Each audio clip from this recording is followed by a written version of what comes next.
That's right, ladies and gentlemen. That is right. We are back. JV Wans, Dogon SS, here for another edition of the Conscious Approach channel on YouTube. Much appreciation to everybody out there who is tuning in and following along with us, liking and subscribing so that you can get that notification whenever new content is published to the channel. We certainly appreciate everybody joining us for this ride as we can continue to build out this community, kick this logical content.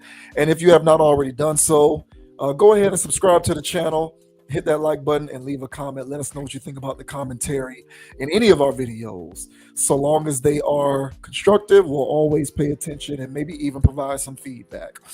Now, if you're trolling, we'll probably just ignore it.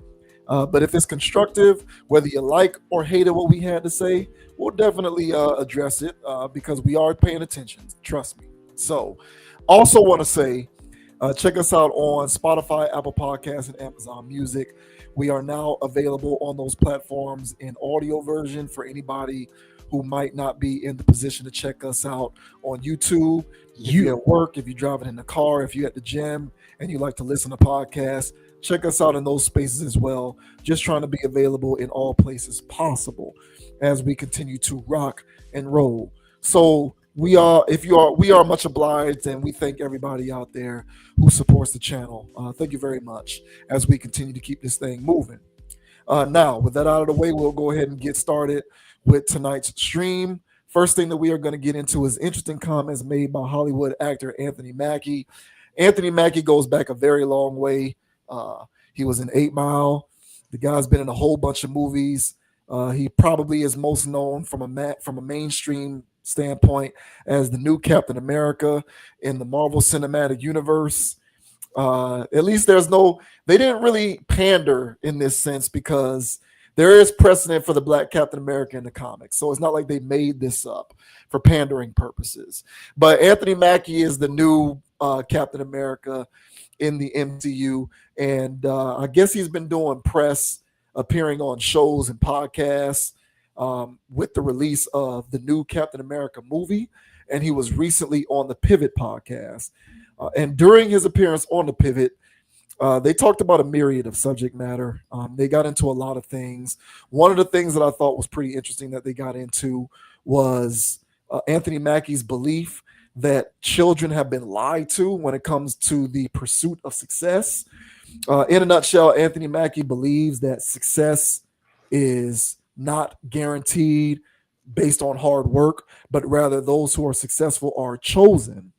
And some might find comments like these to be somewhat controversial.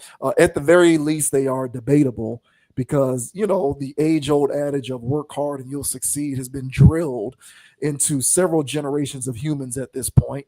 And I think that there is a counter argument being made in that regard that is not the case. And Anthony Mackie is lending voice to that counter argument. And this coming from a person who is successful in his own right, actually saying that those who are success is chosen, not given based on hard work. So we'll go ahead and let Mr. Mackie speak for himself. And then we will obviously talk about what he had to say on the back end. Kids, if they do right and they make the good grades and they go to the programs and they will become successful. If you work hard enough, your work will be paid off. And that's not true. Success is given. It's not earned. Because you can be the most brilliant motherfucker. If one person don't tap you, each one of y'all. There were people who could hit harder, who could catch better, who could run faster. But somebody said, you're the one. And the other 50 behind you fell off. You know what I mean? Mm-hmm. And because of that, I don't know what that emotion or that feeling is the scary thing. Because I went to all the programs. I've done Broadway. I've done off-Broadway. I've been in the business 24 years. I've been in 2 Academy Award films. I've done independent films. I've done major motion pictures. Now I'm Captain America. So now what? So that was Anthony Mackie speaking on that. I'm pretty sure believers in the American dream probably have something to say about his comments there. But what do you think? Do you think he had a point? Do you think he was correct? It is given and not earned through hard work. Yeah, man, I tend to agree with that. I don't want to make absolutes here, but I would say generally speaking, the stereotypical uh, form of success, the commercialized form of success, yeah, I would say that most of that is not merit based. It's based upon who you know and or who you brown nose to.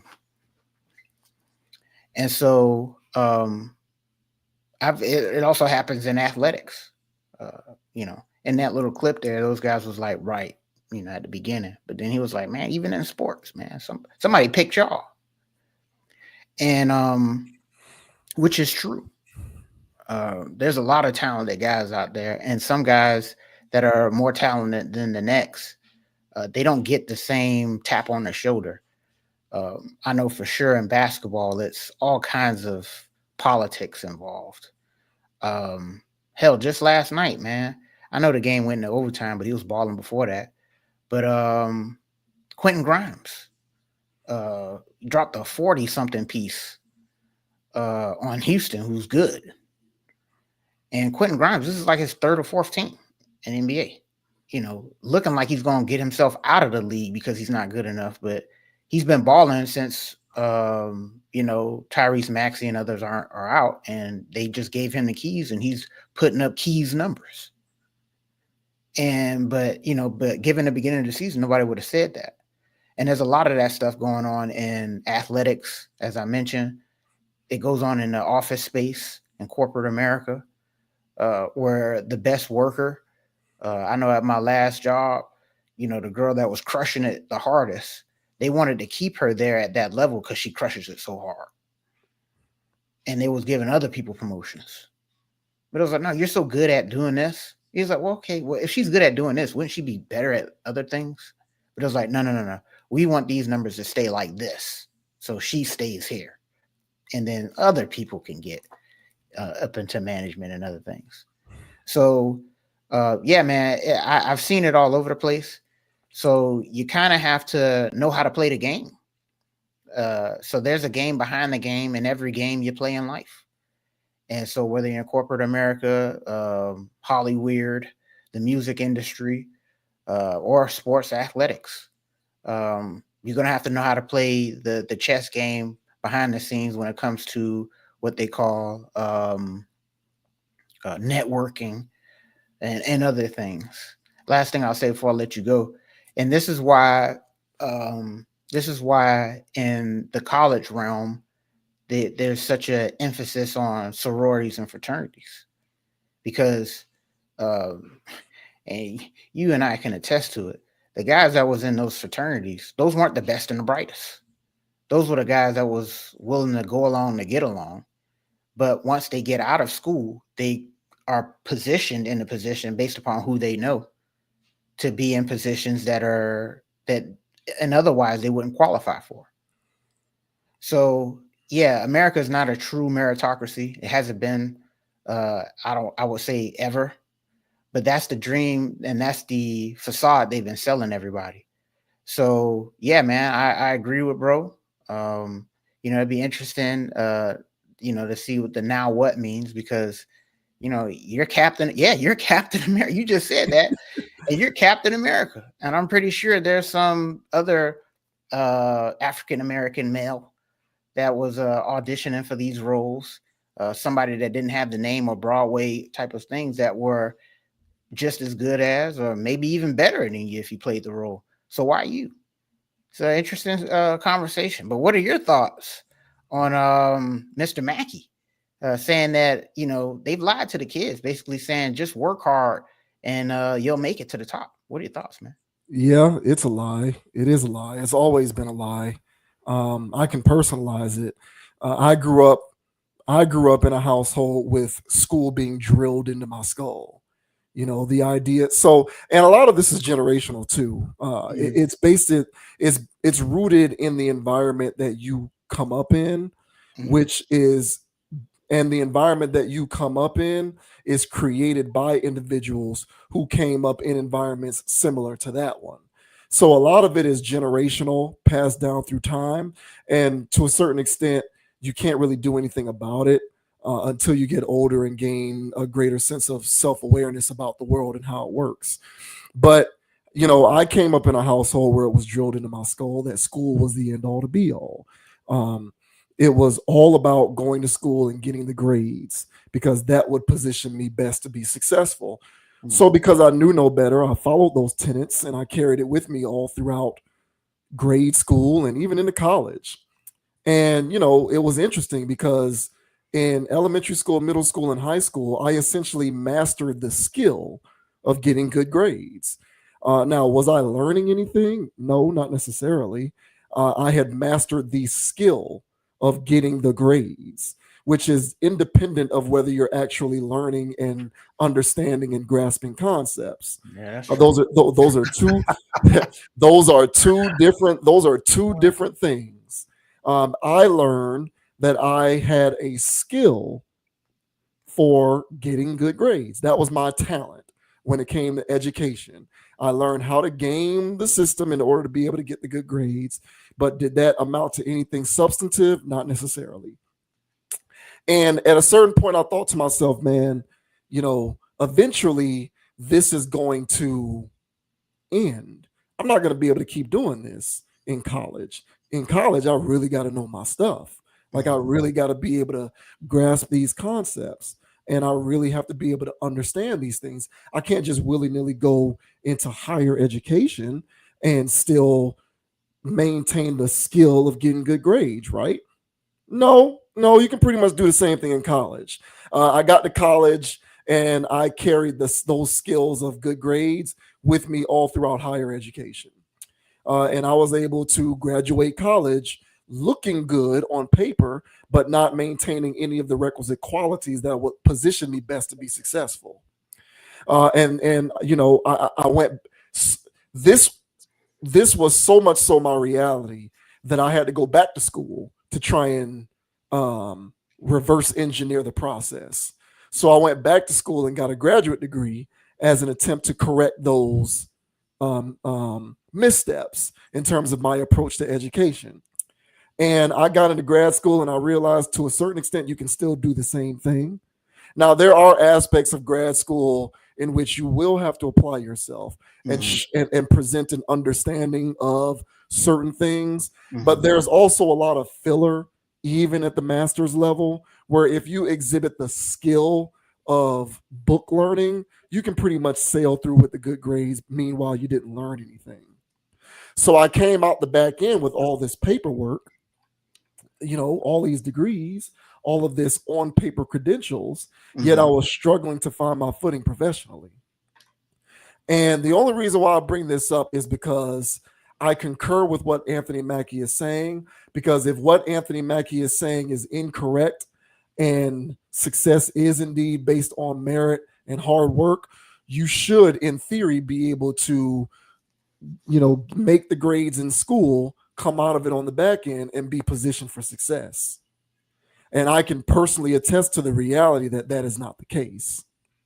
So I don't want to completely dismiss education, and that's not what my talking points are about. My talking points aren't necessarily about dismissing education or hard work. Rather, they are about correctly qualifying the requisite skills needed to be successful. And that is where I think the lie is sold to younger generations, myself included, and future generations after that. It's about correctly qualifying the requisite skills needed. I think our generation is probably the last generation that believed in the lie of school and the grades is all it takes. And so long as you leave your mark adequately in those areas, you'll be able to be successful.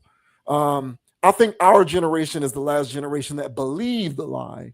I think the lie is still being sold, but I think people are more hip to the game and are understanding that there is a balance of other things that are needed in addition to succeeding on the educational front. But I think our generation was the last generation that believed the lie. I know I believe the lie. I believe the lie. And I didn't come to understand that there's more to it than that until I was damn near 30 years old. Mm. So where Mackie's comments are correct in my estimation is in the need for us to more effectively qualify success and the skills needed therein in order to attain it. It's one thing to drill it into your kids that they need to go to school and get good grades. It's another thing to also impress upon your kids the importance of developing and maintaining good to great social skills, because those social skills are what's going to propel you to success in conjunction with whatever you may have learned throughout your schooling.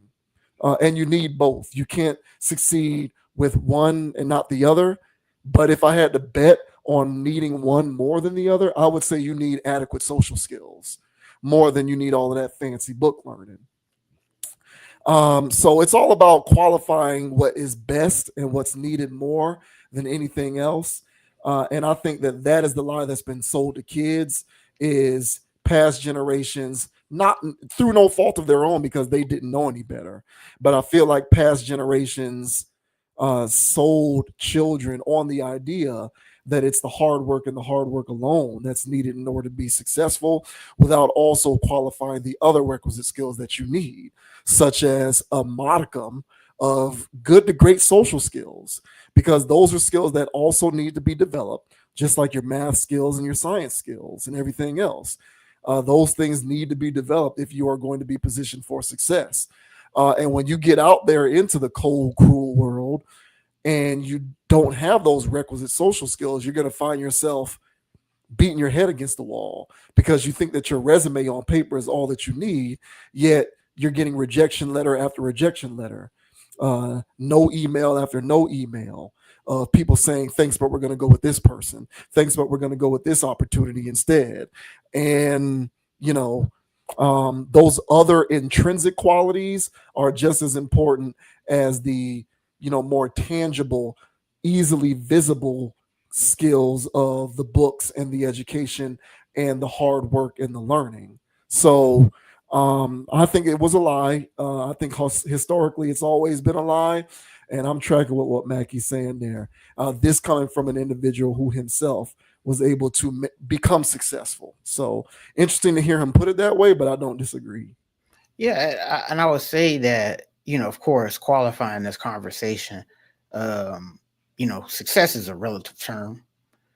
And, I believe the level of success that he was talking about, as I mentioned in my first statement, is, the more commercialized form of success, the one that is being sold to Americans, the multiple car garage, a house with more bedrooms than you can sleep in, 1.2 dogs, 2.3 kids, that stuff, picket fence, housing authorities, or more. And, vacations when you want that type of lifestyle, that's generally what is considered successful, according to America. And even that in itself is a lie, if you ask me. Just because you have all those things doesn't make you successful, according to my definition. But according to the definition that was given to all Americans, in order to get into those positions, it's not always done off of merit. It's not always done off of what you know. It's as I mentioned, it's about who you know. Now, a lot of people that come into this country that go to and take classes that Americans don't want to take, when it comes to engineering, medical schools, and stuff like that, they can, through education, learn things and position themselves without any adequate social skills. In a position where they're making pretty nice money, drive nice cars, and have all of those things that I mentioned earlier. Now, when it comes to climbing that ladder within their thing, now if they're trying to be the top person here or top person there, then the new game begins of you do have to have those social skills. You do have to, so it's just a matter of what an individual deems success or how high they're trying to go. And again, if this is his point, this Mackie guy, if this is his point, again, how did you become successful? What games did you play? Who do you know? And did they just tap you? It sounds like they did. I think he's insinuating that he was chosen. Yeah, he was tapped. And who tapped them? Why did they do that? Do those people have an agenda? Yeah, it's all kinds of stuff, man, that that goes along with this. But for me, I'll say, yeah, even though I was sold the American dream, you know, I had the trap star dream, bro. I wanted the hood fame. You know, I didn't want to sell any narcotics, but you know, I wanted the lifestyle that came with it. You know what I'm saying? So I wanted all of that stuff. That was what I felt that's what I was aspiring for. You know, that notoriety, you know, driving that kind of car, you know, having those kind of thoughters. Yeah, that was my thing. That's what I was dreaming towards. That was my American dream. But even that in itself, that is a lie as well. So, you know, of course, as I got older, I realized that was a lie, on top of the American dream being a lie. And then so everybody has to define their own version of success, I would say, at the end of the day, because that generalized commercial form of success is a manufactured definition by the industrial complex. And as a product of the Industrial Revolution, they always needed hard workers. So of course they're going to preach work hard. Of course they're going to tell you if you work hard, you're going to do that. You know, it's a inception. You know, it was the seed that got planted that starts growing on its own, and you got sold it at a young age. But, you know, if you look at enough white collar crime videos on YouTube, you look at certain Fortune 500 people, how they made it to the top. They made it scamming. They made it to the top scamming, cutting corners, you know, not working harder, but working, air quote, smarter. So that's why you can see that the people that are, you know, cutthroat stuff too. That's why you hear the stories about the this person or that person doesn't even have a college degree, because they just went into the game finessing. So all these people that's trying to do things the right way, air quote, by the book, you know, those people don't make money in America. It's the scammers, it's the finessers, you know, it's the, you know, all of that stuff, man. So the whole American facade is a facade, if you ask me. And so that's why I say you're better off determining what your own brand of success is. And at least for me personally, because I got a few definitions, but the one I could just throw off the top of my head is knowing who you are, being proud of who you are, and yeah, man, being true to yourself. And if you're doing all those things, no matter what your W-2 looks like, all right, you know, you're successful. Because there's people out here that are willing to sell themselves out, and they have all the gold in the world, but no soul at all. So, yeah, it just depends on what your definition of success is. But I hear what he's saying, and I do agree. So, yeah, everybody, you know, do your thing out there. But I think at this point, because especially those Gen Zers, last thing I'll say, those Gen Zers, they don't give a damn.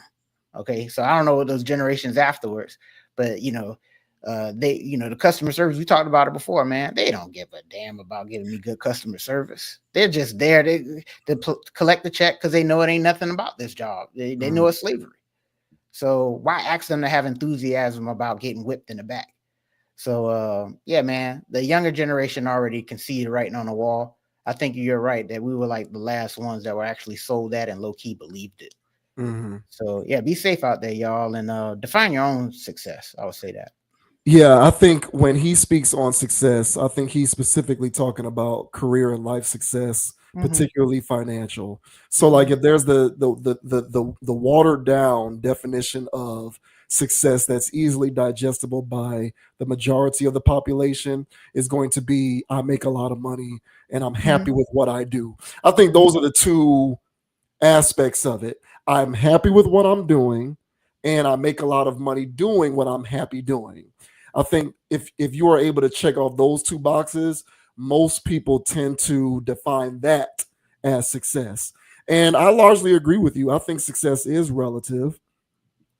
I think if you define success in accordance with your own personal life's mission, you can find peace with that. The problem nowadays is the majority of humans don't have a life's mission. So when you don't have a life's mission, and you essentially are groomed from the time that you're born to be a lifelong consumer, you don't actually develop the time and the bandwidth to develop a life mission. And when you don't have the time or the bandwidth to develop a life mission, and you're just consuming for your entire life, it just becomes all about living in excess. So the more money I have, the more freedom I have without having to work hard, the more successful I am. It becomes a very watered down, neutered definition of the word success. So from that standpoint, being able to attain that has less to do with how hard you're actually working physically or through using your brain with books in school, and more to do with ways that you can figure out how to navigate throughout society using your gift of gab and your various ways to infiltrate certain rooms and opportunities and avenues. That's what it becomes about. So from that standpoint, I don't disagree with what he is saying, because he is speaking on it from a traditional standpoint of either physical or cerebral hard work almost assured you, based upon the old code, that you can make it and make something of yourself. Clearly that is antiquated, and it's so antiquated that it probably never existed to begin with, honestly, because for as long as I've been looking at history, especially the history of this country, the people who have been making it, especially those at the top, have been doing it off of the backs of other people's hard work. So I hear everything that he's saying, and I concur. And take it from a guy who was groomed to be a worker. I am at the moment trying to break this generational curse, and it is easier said than done. Trust me, because it takes, people in this particular circumstance don't have the luxury of being groomed in an incubator in which they can naturally learn some of the intrinsic skills needed to truly succeed in whatever way you can define success. So when you're not groomed in that incubator, you kind of got to get it off the muscle and learn by happenstance. And as an individual who is trying to learn by happenstance, I can attest to the lie that is work hard and you'll get it for sure. I've been through several situations throughout my career in which I've had to pivot and reorient myself in a different direction. And every single time that I found myself having to do that, it was not my paper, it was not my on paper credentials or my curriculum vitae that got me into my new avenue. It was me picking up the phone and calling somebody and saying, yeah, you know what's going on this front? Oh yeah, let me make a couple calls and I'll get back to you. 30 days later, I got a new opportunity. So those are the kind of intrinsic skills that are not being taught to, I believe, large numbers of younger generations. Even though it's happening at a greater rate now, it's still not happening at a rate that's higher enough. Because if you do any research on the economic wealth gap, we see what the numbers are. And the haves continue to be less, and the have-nots continue to be more. Because people and the mode by which they are becoming successful, quote unquote, is not rising commensurate with the cost of living. And there's a reason for that, because to a certain extent, we're still on that old system and not enough people are on the new system. So the matrix is still fully in effect. And until we destroy it and free everybody to live, peacefully in Zion, we'll still be looking at this situation. It ain't gonna go nowhere. Yeah, I hear that, man. And last thing I'll say is that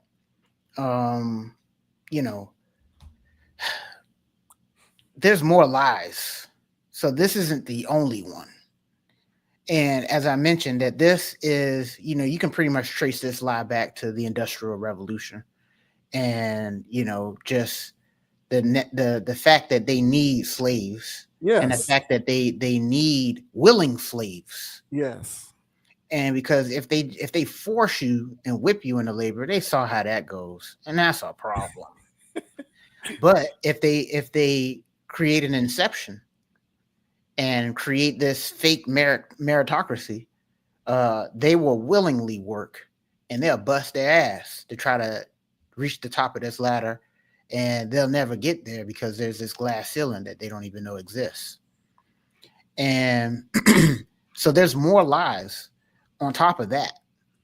You know, this is just one avenue, one talking point of the lies that were sold to Americans in order to have the country in a state that it's in now. Yes, it needs a workforce. You know, and I'll tell you like this: every week we cover the pathologies of and we got something this week, the pathologies of Americans. You know, who gave them this? Why are they thinking like this with the educational system and all of these other things that's supposed to be helping people through life? Why is everybody in such a mentally ill state? Why is mental health one of the highest talking points going on right now with the young people growing up? It's because they've been sold a false reality. So it doesn't just end with working hard. There's other things that were sold to them, and we cover them here. You know, whatever. We'll talk about the influences of social media and other things. But yeah, it doesn't just end here, man. So I hear his point, and I would just ask other people, man, to just expand your mind, man. I know there's a lot of things out there that's been given to us, and you know, the status quo by the book ways, you know, it makes sense on one hand, but don't think everything on the flip side of that's tinfoil. You know, there's legitimate questions to be asked of these stereotypical things that's been given to us over these years, and it's okay to ask. It's okay to ask questions, you know.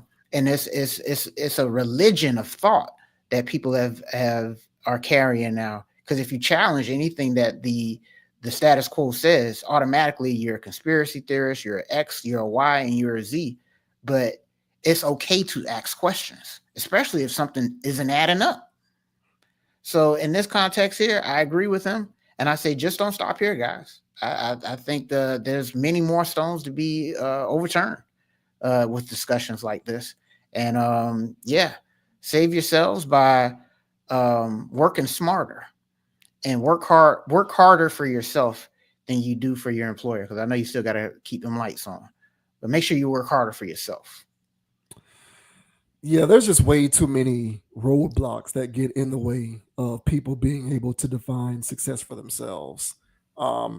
It's just there's all kind of stuff, man. Marriage, family, dating success, children, 401k portfolios, holdings, running businesses. There's just so many different outside stimuli that influence one's perception of success that it's just impossible for most people nowadays, unfortunately, to develop a reasonable example of what success means based upon their own personal code. You know, it's almost like people are hustling backwards. Like your personal ethics should define what success means for you. But what I think happens nowadays is people's perception of success is defining their personal ethics. So it's like they're working backwards. And when you have obviously the outside world, and as you put it, social media, like, okay, so as a man, social media, movies, music, and entertainment, women, things women say and do, consuming a lot of this content on a daily basis. These are the kinds of things that can creep into a man's psyche and inform him on what success means. And when that happens, he then develops a complex about what his personal ethics are based upon that. So it's just hard, man. It's easier said than done. But I think one thing that we can, well, at least you and I can definitely agree on, is that all of that outside stimuli, consistent with what Mackie is talking about, are lies that have been incepted to most people, I think. And it is what it is, but statistically, only but so many are going to go. So those who can realize that it isn't true and you can define that for yourself safely, and it's okay to be content with that, they'll be the ones on the other side of that chasm, and the majority of the people who can't figure it out, they'll be on that other side of it, the less abundant side. So it is what it is. Yeah, man. So hey, so let us know down in the comment section, y'all. What are y'all thoughts on this? Y'all agree with Sir Mackie here? Do you believe that these kids are being lied to, telling them that working harder will make you more successful? What are your thoughts on this? We'd love to hear it. And make sure you guys like the video as well and subscribe if you haven't already. I'm looking at those metrics, and not all of you guys are subscribing. So make sure you guys hit the subscribe, man. We'll greatly appreciate it. Yeah, shouts out to Mackie, man, aka Papa Doc. Oh, yeah. Yeah, Papa Doc from 8 Mile, man. Mackie been around a long time, man. He been around a long time. Yeah, Eminem served the hell out of that. I mean, Yeah, he did. yeah.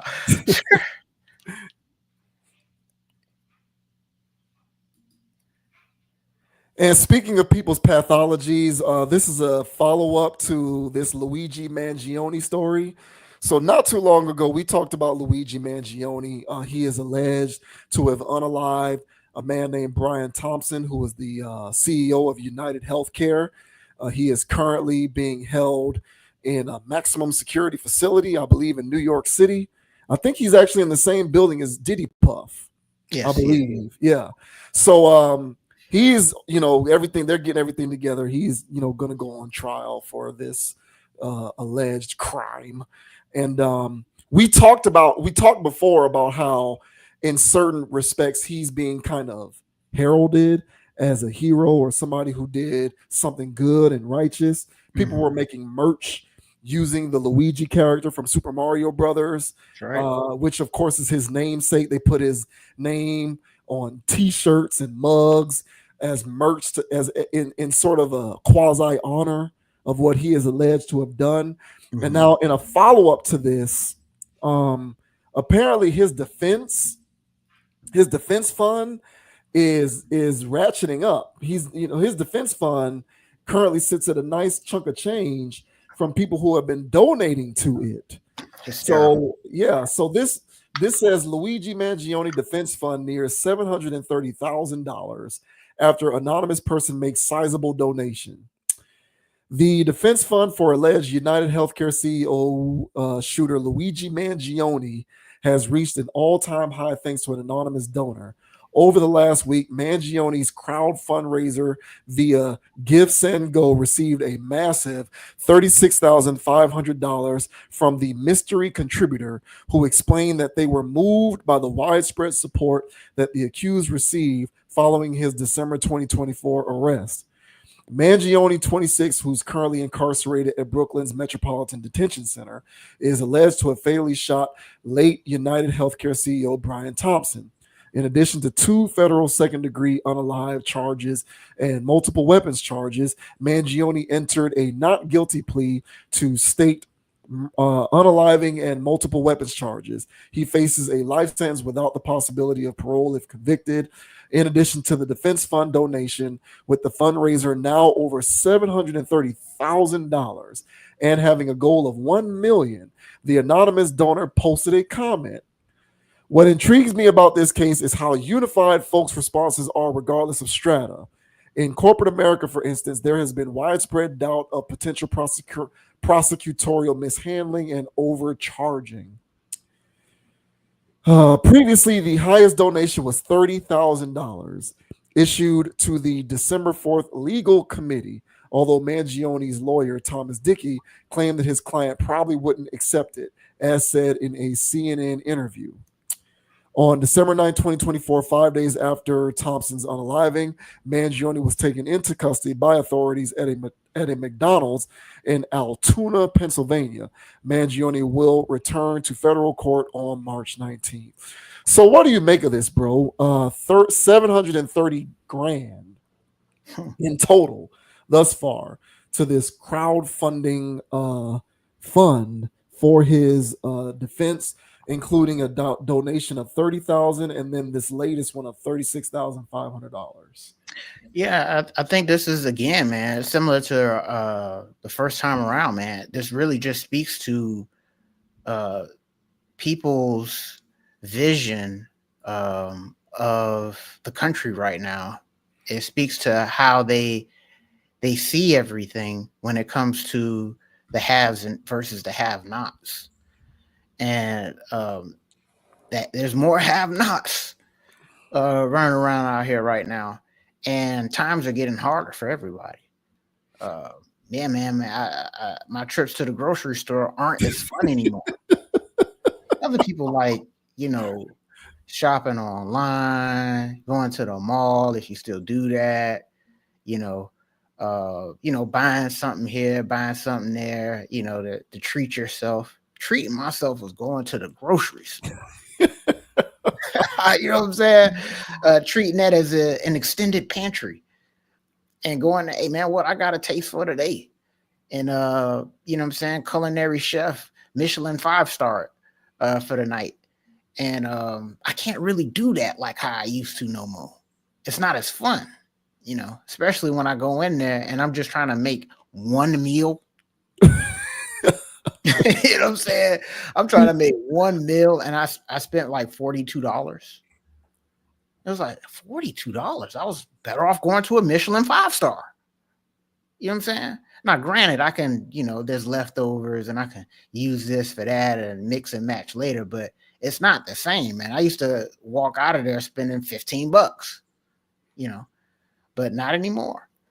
So everybody's feeling that, man. People with they little ones running around, other circumstances, taking care of, family or however it may be. These times are getting rougher and rougher, man. And so these companies as well, on top of it, the times getting rougher, they're getting stricter. As if they're not making money hand over fist. And giving you less. Yeah. And giving you less.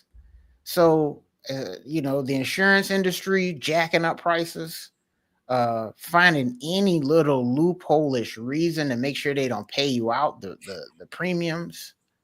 A lot of people felt that, and so unfortunately, over the years, people have had people that passed away and they had to cash stuff in, whether it was life insurance or hospital bills or, get things figured out.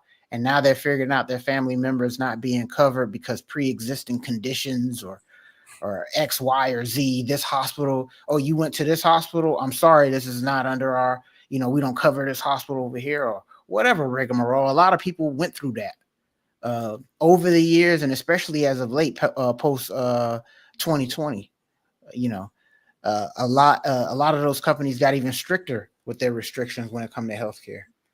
So, which probably sparked this young man to act the way that he did in the first place. But there was a ripple effect of that, of a lot of people that experience trauma with these health insurance companies.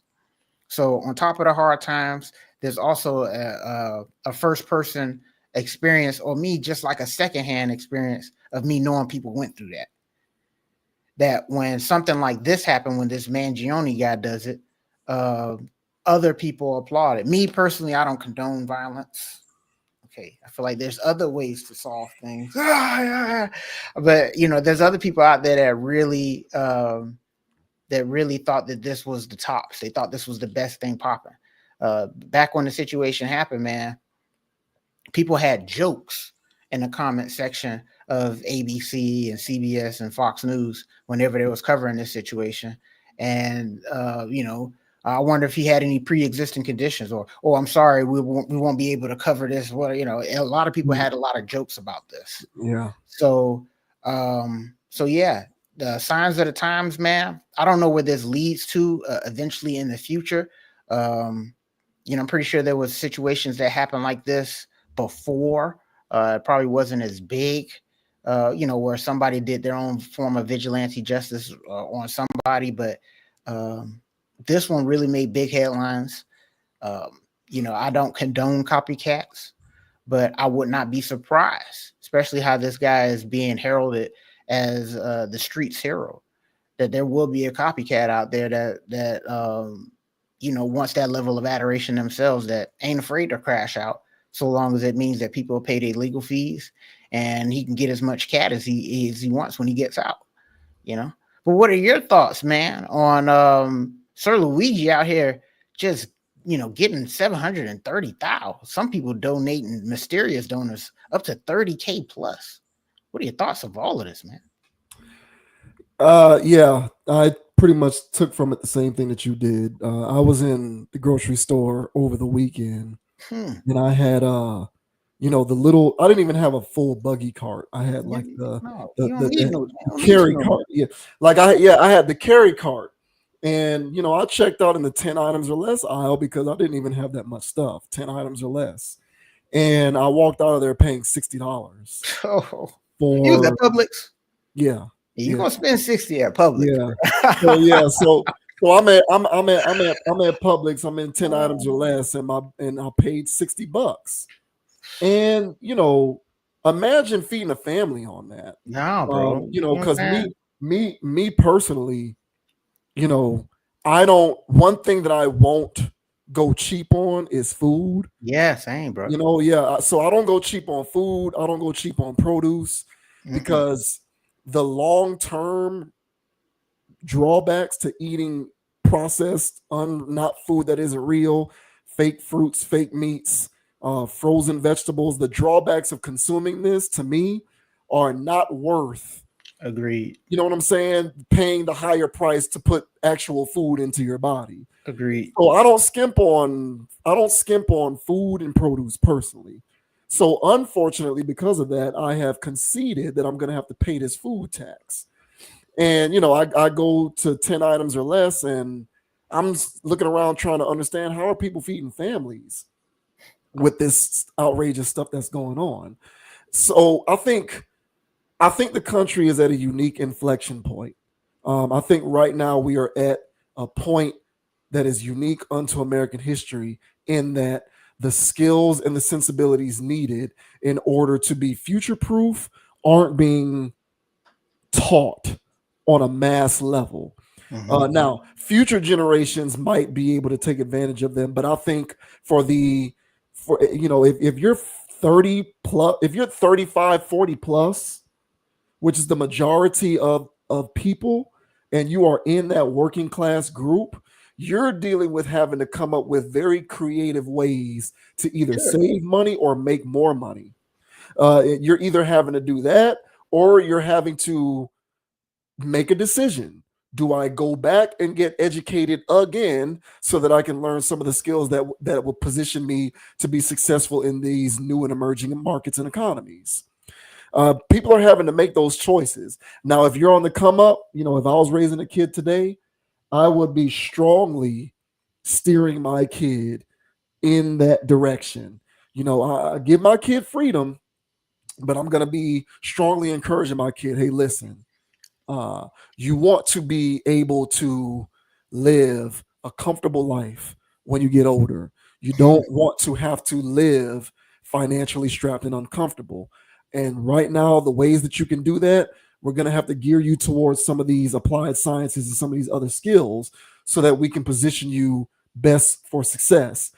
If my kid isn't artistically inclined or gonna be a professional athlete, and I have to have some assurances that he or she has a good chance to go down that path, I'm gonna be strongly steering my kid down that road. We need to make sure that we're doing this and taking it seriously, lest you come out on the back end as an adult and struggling with the rest of us. But for fully fledged adults in the world, we're finding ourselves having to make a choice. Come up with 2 and 3 other creative revenue streams, go back and get re-educated, or figure out creative ways to penny pinch. And I think all of us are doing a combination of all 3 of those things to a certain extent. And the stress of having to deal with that on a daily basis is really being exacted by people in their daily lives in terms of their daily behavior. Increased incidents of road rage, increased incidences of general rudeness, lack of respect and consideration for other people, increased incidences of bad driving, car wrecks, increased incidences of toxic behavior online. All of these things to me are correlated to people's despair economically, in my opinion. And I think that that is a microcosm of individuals such as this person who goes out and does something like this. And in turn, people's receptiveness to what he did is also a microcosm of people's economic despair, as far as I can tell. So the reason why there's a $730,000 crowd-funded effort to monetarily support his defense is because, as heinous as this crime looks, people privately are cheering this on because they believe it symbolizes a get back for how corporations and big wigs at the top have exploited working class people. Yes. And people are people are tired of it. Yeah. They're tired of it. This is a reflection of modern American economic times. So on the one hand, like you said, bro, I don't condone violence either. I don't. Yeah. But at the end of the day, something's got to give. You know, it's like when Katrina came through New Orleans. Like, the storm itself didn't do the damage. It was the levee breaking. So eventually the levee's going to break on people's disillusionment with how this wealth gap continues to get worse and how the cost of goods and services continues to rise despite the lack of a commensurate increase in people's incomes. You know, people are just pissed. They're tired of it.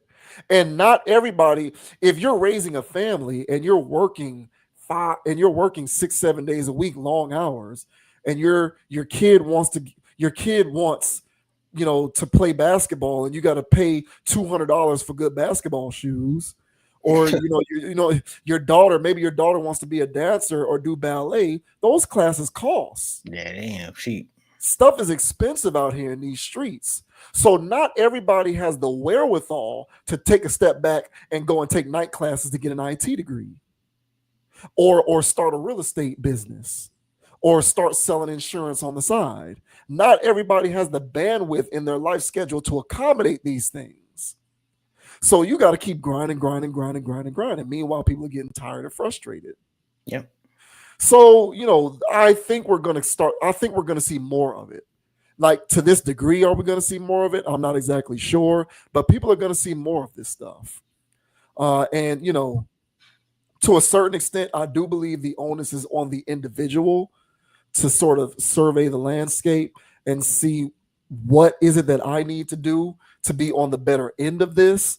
But I also think that to a certain extent, also, the onus is on people who we put in charge to support and lead these westernized civilizations to develop an adequate infrastructure that can put people in a good position to be able to do that without having to stress over it.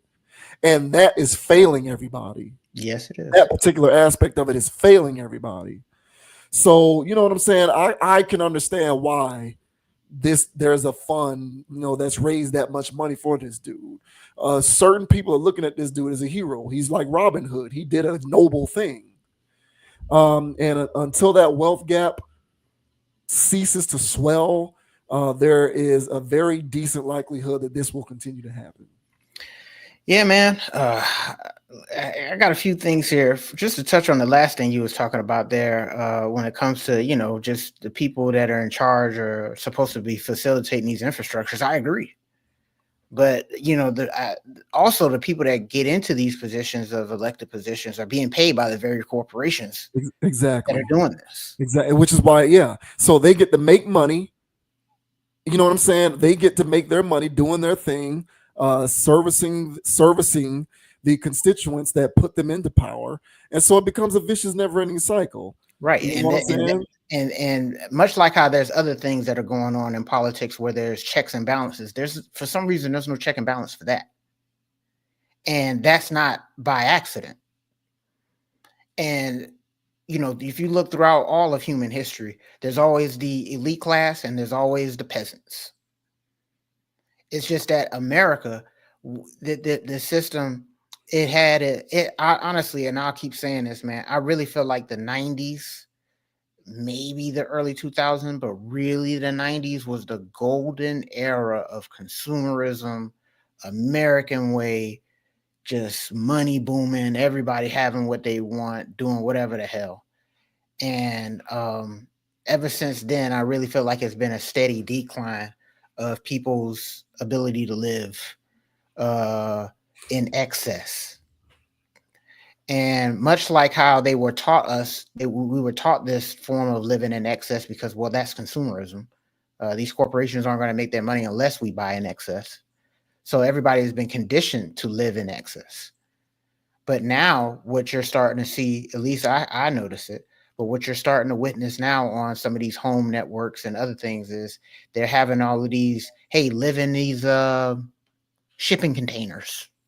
Convert your shipping container into a, and they're trying to sell us this idea of not living in big houses anymore, but living in these very confined small spaces that are maximized. Yeah, minimalist. It's Minimalist. called, Yeah. Yeah. This minimalistic way of living. Yeah. And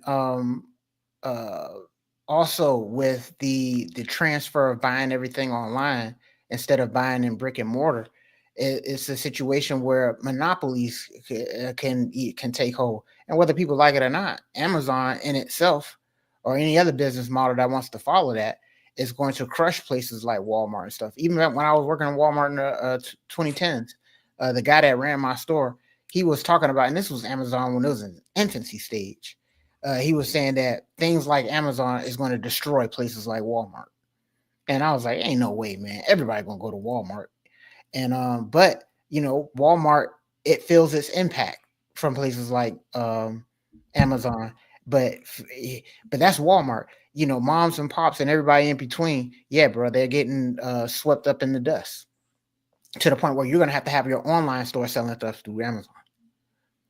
But I just sticking on the idea of being conditioned and trained, especially for future generation, of this idea of minimalistic living. And that's not by accident.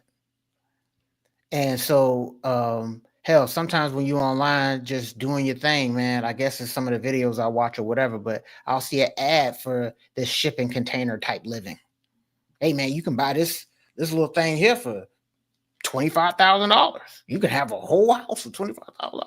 And that's what they're trying to sell people. So they are trying to, they are, in my opinion, the future for America is that these big wigs up top are going to continue to be the big wigs, but everybody else, there's going to be a very firm line drawn. And we already know that the middle class is honestly at this point a facade. It's going to be very apparent that there is no middle class anymore, and that everybody's at the poverty line unless you're on the other side of the fence. Correct. And so that's what is happening right now. It's pretty much already here, but there's still enough distractions going on where people feel like they can still live a certain lifestyle. You keep playing that game if you want. You know what I'm saying? Your bank account going to be in the red. So it's right now. If you're not sitting down, sit yourself down. Whatever you will do, sit down. Because if you keep trying to live like this was 2016, your ass going to be broke next month. So, and a lot of people living like that right now, and that's not by accident. And they're going to continue this squeeze where corporations are raising prices, everything's raising prices, and jobs are still doing this minimalistic form of pay increases, if any at all. While jobs are also being eradicated by artificial intelligence. So what is going to happen with all of this fodder that's out here in the world? Well, how are these people going to have ways of living? And they're trying to, in my opinion, force a certain kind of Mad Maxian type of living where people are living in these certain conditions. You ain't gonna be able to afford a house anymore, and that's intentional. So having somebody that's an elected official or somebody like that in a position to try to change those things, it won't happen because, like I mentioned, the very corporations are going to make sure that this trend continues. So you got to do something out here, ladies and gentlemen. I don't have the answer. If I had it, I'd be doing it already and teaching a class on it. All right. But all I'm saying is there is a fire in the building. I don't know exactly where the exit is, but at least I'm hollering that there's a fire in the building. So be alert and try to find a solution. I'll say that. Yeah, that reminds me of the tiny house movement. I don't know if you were aware of that. I was back when I used to do the marketing for a local HVAC company in Tallahassee that was family owned. It was a legacy company. And whenever I was looking for content to post on their social media channels, if I ever ran out of stuff to communicate, I would always find these articles about people who were fabricating tiny houses to live in.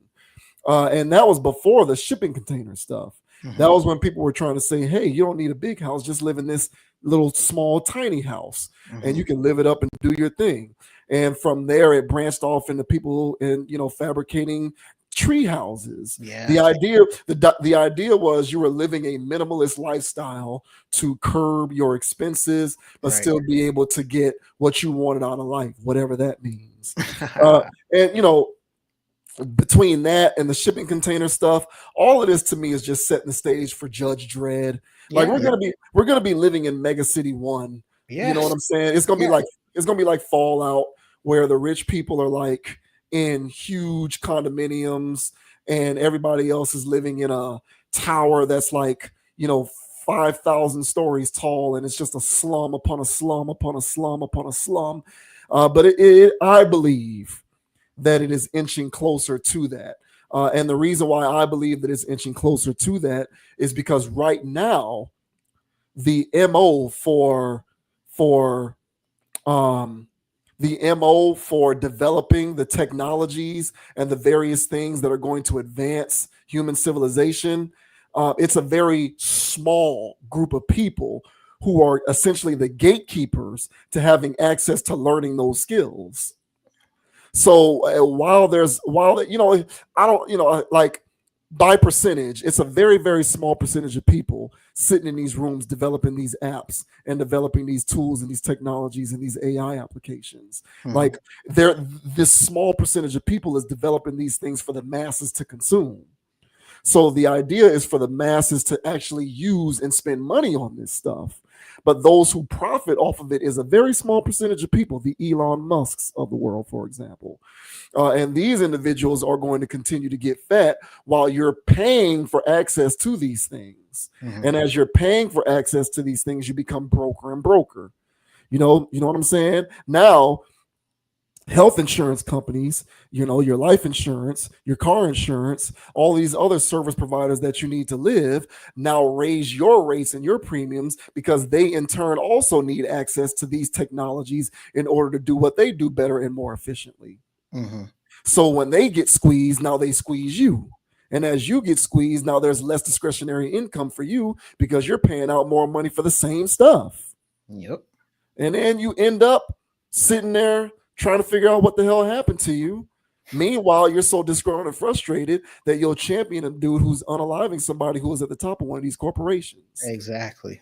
So it's people's feelings and sentiment and angst and frustration over what's coming. Now, people can feel it, but they might not necessarily see it. And then there's those individuals, such as I would say myself and you, for example, who see the big picture, the grand idea. And eventually this is all going to come to a head, I feel. But if you're not in position to figure out creative ways to leverage this stuff, you're going to be right there with the rest of us. And I said before on this channel, and I'll say it again, the middle class, as far as I'm concerned, has been completely eradicated. You either have it or you don't. So I don't know what the number is which qualifies as having it, but if you are at that number, then you are on this side of the Grand Canyon. Everybody else, no matter whether you're making 30, 40, 50, 60, I don't give a damn what you're making. If you're everybody else, you're on the other side of the Grand Canyon. And that canyon is going to continue to shift and get wider as we continue to find new and more creative and effective, albeit more expensive ways for us to live, which is the name of the game. It's an arms race for these resources. And the majority of the population is going to be left on the outside, paying to use them, but not being able to make money off of them. Yeah, man. And, last thing I'll say, man, even for small business owners, man, they don't have the overhead to deal with all of these numbers going up. And because they're so small, they're going to have to really charge your ass, you know. And, you know, people go, hey, man, well, what's going on here, man? This is a Jamaican food truck, bro. It's a food truck. Okay. It's a Jamaican food truck. And, you know, I'm just used to ordering the stuff. You know what I'm saying? Give me the jerk chicken and 4 patties and extra plantains. And man, I spent like $40-some on that. Yep, because they need to integrate modern POSs into their business. And that's just one expense. So even though it's a food truck, they need the technology to be able to accommodate Apple Pay, debit card transactions, credit card transactions. They need all of this stuff, and they need to pay for all of those things. And they got to pay their rent. Yeah. And they got to make sure they are buying these ever-growingly expensive products that they use, because they use good products. Yeah. And in order for it to keep tasting that good, they're gonna have to charge me that much. Not to mention the increased, not to mention oil and gas, vehicle maintenance. Yeah, and so for people, so for me, it went from every 2 weeks or something like that to hell shit. I might do that once a month because I buy it and I'll make sure I tip them too. I'll do all that good stuff. But you know, they're gonna feel a loss from me to a degree, and this is going across the board. So even small business owners, some people might have to go under and other things. So these are interesting times. So just position yourselves accordingly, man. Make sure that you got your ducks in a row. Be out here reading the tea leaves. And if you got a little one out here, man, I honestly would just say, make sure, you just get them on game of the scenario they're growing up in. Much like our last topic, they can't be sold, go work hard. They will be living in the Judge Dredd cities. Yeah. They have to understand the score right now. And right now, we're down by 40, and there's only a few minutes left in the fourth quarter. All right. So they're going to have to know what's going on before they go out there and bust their ass. So, man, just be safe out there, y'all. Mega City 1. That's what we're going to be living in. Mega City 1. Hey, man. Let us know down in the comments, man. What are your thoughts, man? Why do you believe the people are behind this Mangione, man?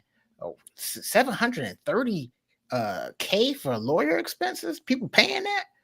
What do you guys think it is? You guys feel like it's the economy stuff we talking about, or you feel like it's something else? We probably missed the boat on that. Let us know, man. And make sure you guys hit the like and subscribe while you're at it. His crowd-funded defense fund is 1/7 of my student loan debt. Do the math on that, people. That should tell you that should tell you the craziness that we living in right now. Lord have mercy. Or rather, my student loan debt is 1/7 of that total balance. So yeah, we got you. We know what you do the math on that. Insane. And now we got Jamie Foxx, who is lashing out at people who have an issue with DEI, saying, well, if you have an issue with DEI, give black people our stuff back. Give us our stuff back. Give us back our R&B. Give us back our way of dancing. Give us our stuff back. Stop playing with us. So this is the latest example of a person in Hollyweird talking about DEI. Last week we talked about Issa Rae, although DEI wasn't the heart of the conversation that we were having. She unmuted when it comes to DEI. So a lot of these people are coming out expressing their dismay with people's reaction towards DEI because of corporations deciding to scale back DEI with the backing of the new administration. Jamie Foxx is the latest example. So this says, Jamie Foxx on anti-DEI rhetoric and black excellence. Stop playing with us. Jamie Foxx has shared his thoughts on the removal of DEI programs, black excellence, and how former President Barack Obama has changed people's perception of black people. During a recent conversation with Essence on the purple carpet for the premiere of Apple TV Plus's new documentary, #1 on the call sheet, Jamie talked about why the government and the powers that be should stop playing with black people. Jamie produced the two-part film and spoke about how important it is to honor Black excellence. According to Foxx, he doesn't understand why the Black community is dealing with all this when everybody else loves the culture and takes from it. Let's see. Foxx then explained, okay, so I'm just going to go ahead and play the video. So let me go ahead and cue this up. I'm full screen it so we can give Mr. Bishop the stage that he deserves to do his thing. So here's Jamie Foxx on, DEI and how people need to stop playing with Black people and give us our stuff back. Damn. Stop playing with us. Hey, all that DEI goofiness you talking about, man. Stop playing. Give us our props. Stop messing with our history. The more you erase, the more we replace. I don't get why they so mad at us. Somebody said, "Why I got to be Black excellence? Why not? Why not? Why can't I show these young Black kids, girls, and guys a different side? Perception is everything. Showing these kids a different perception. How great is that? You know what's crazy? When Barack Obama became president, people were like, policy. I said, oh, whatever. You know what he did for me? He changed my perception. Because when I would travel the world had a certain perception of me as a Black man. But when they saw, and if there's any indication, Latin America is not the most incredible country in the world. And he came up in there with that suit, fly, you feel me? I felt good, and everybody felt good because they love what we do. I know y'all out there bullshitting right now, but y'all love us. Y'all love our music. And if y'all talking about DEI, then give some of our stuff back, like our R&B. Stop playing with us. Stop singing like us. Stop dancing like us. Give us our shit back. No, I'm just kidding. I'm kidding. All my All right. So it goes on to say, those are quotes, more quotes.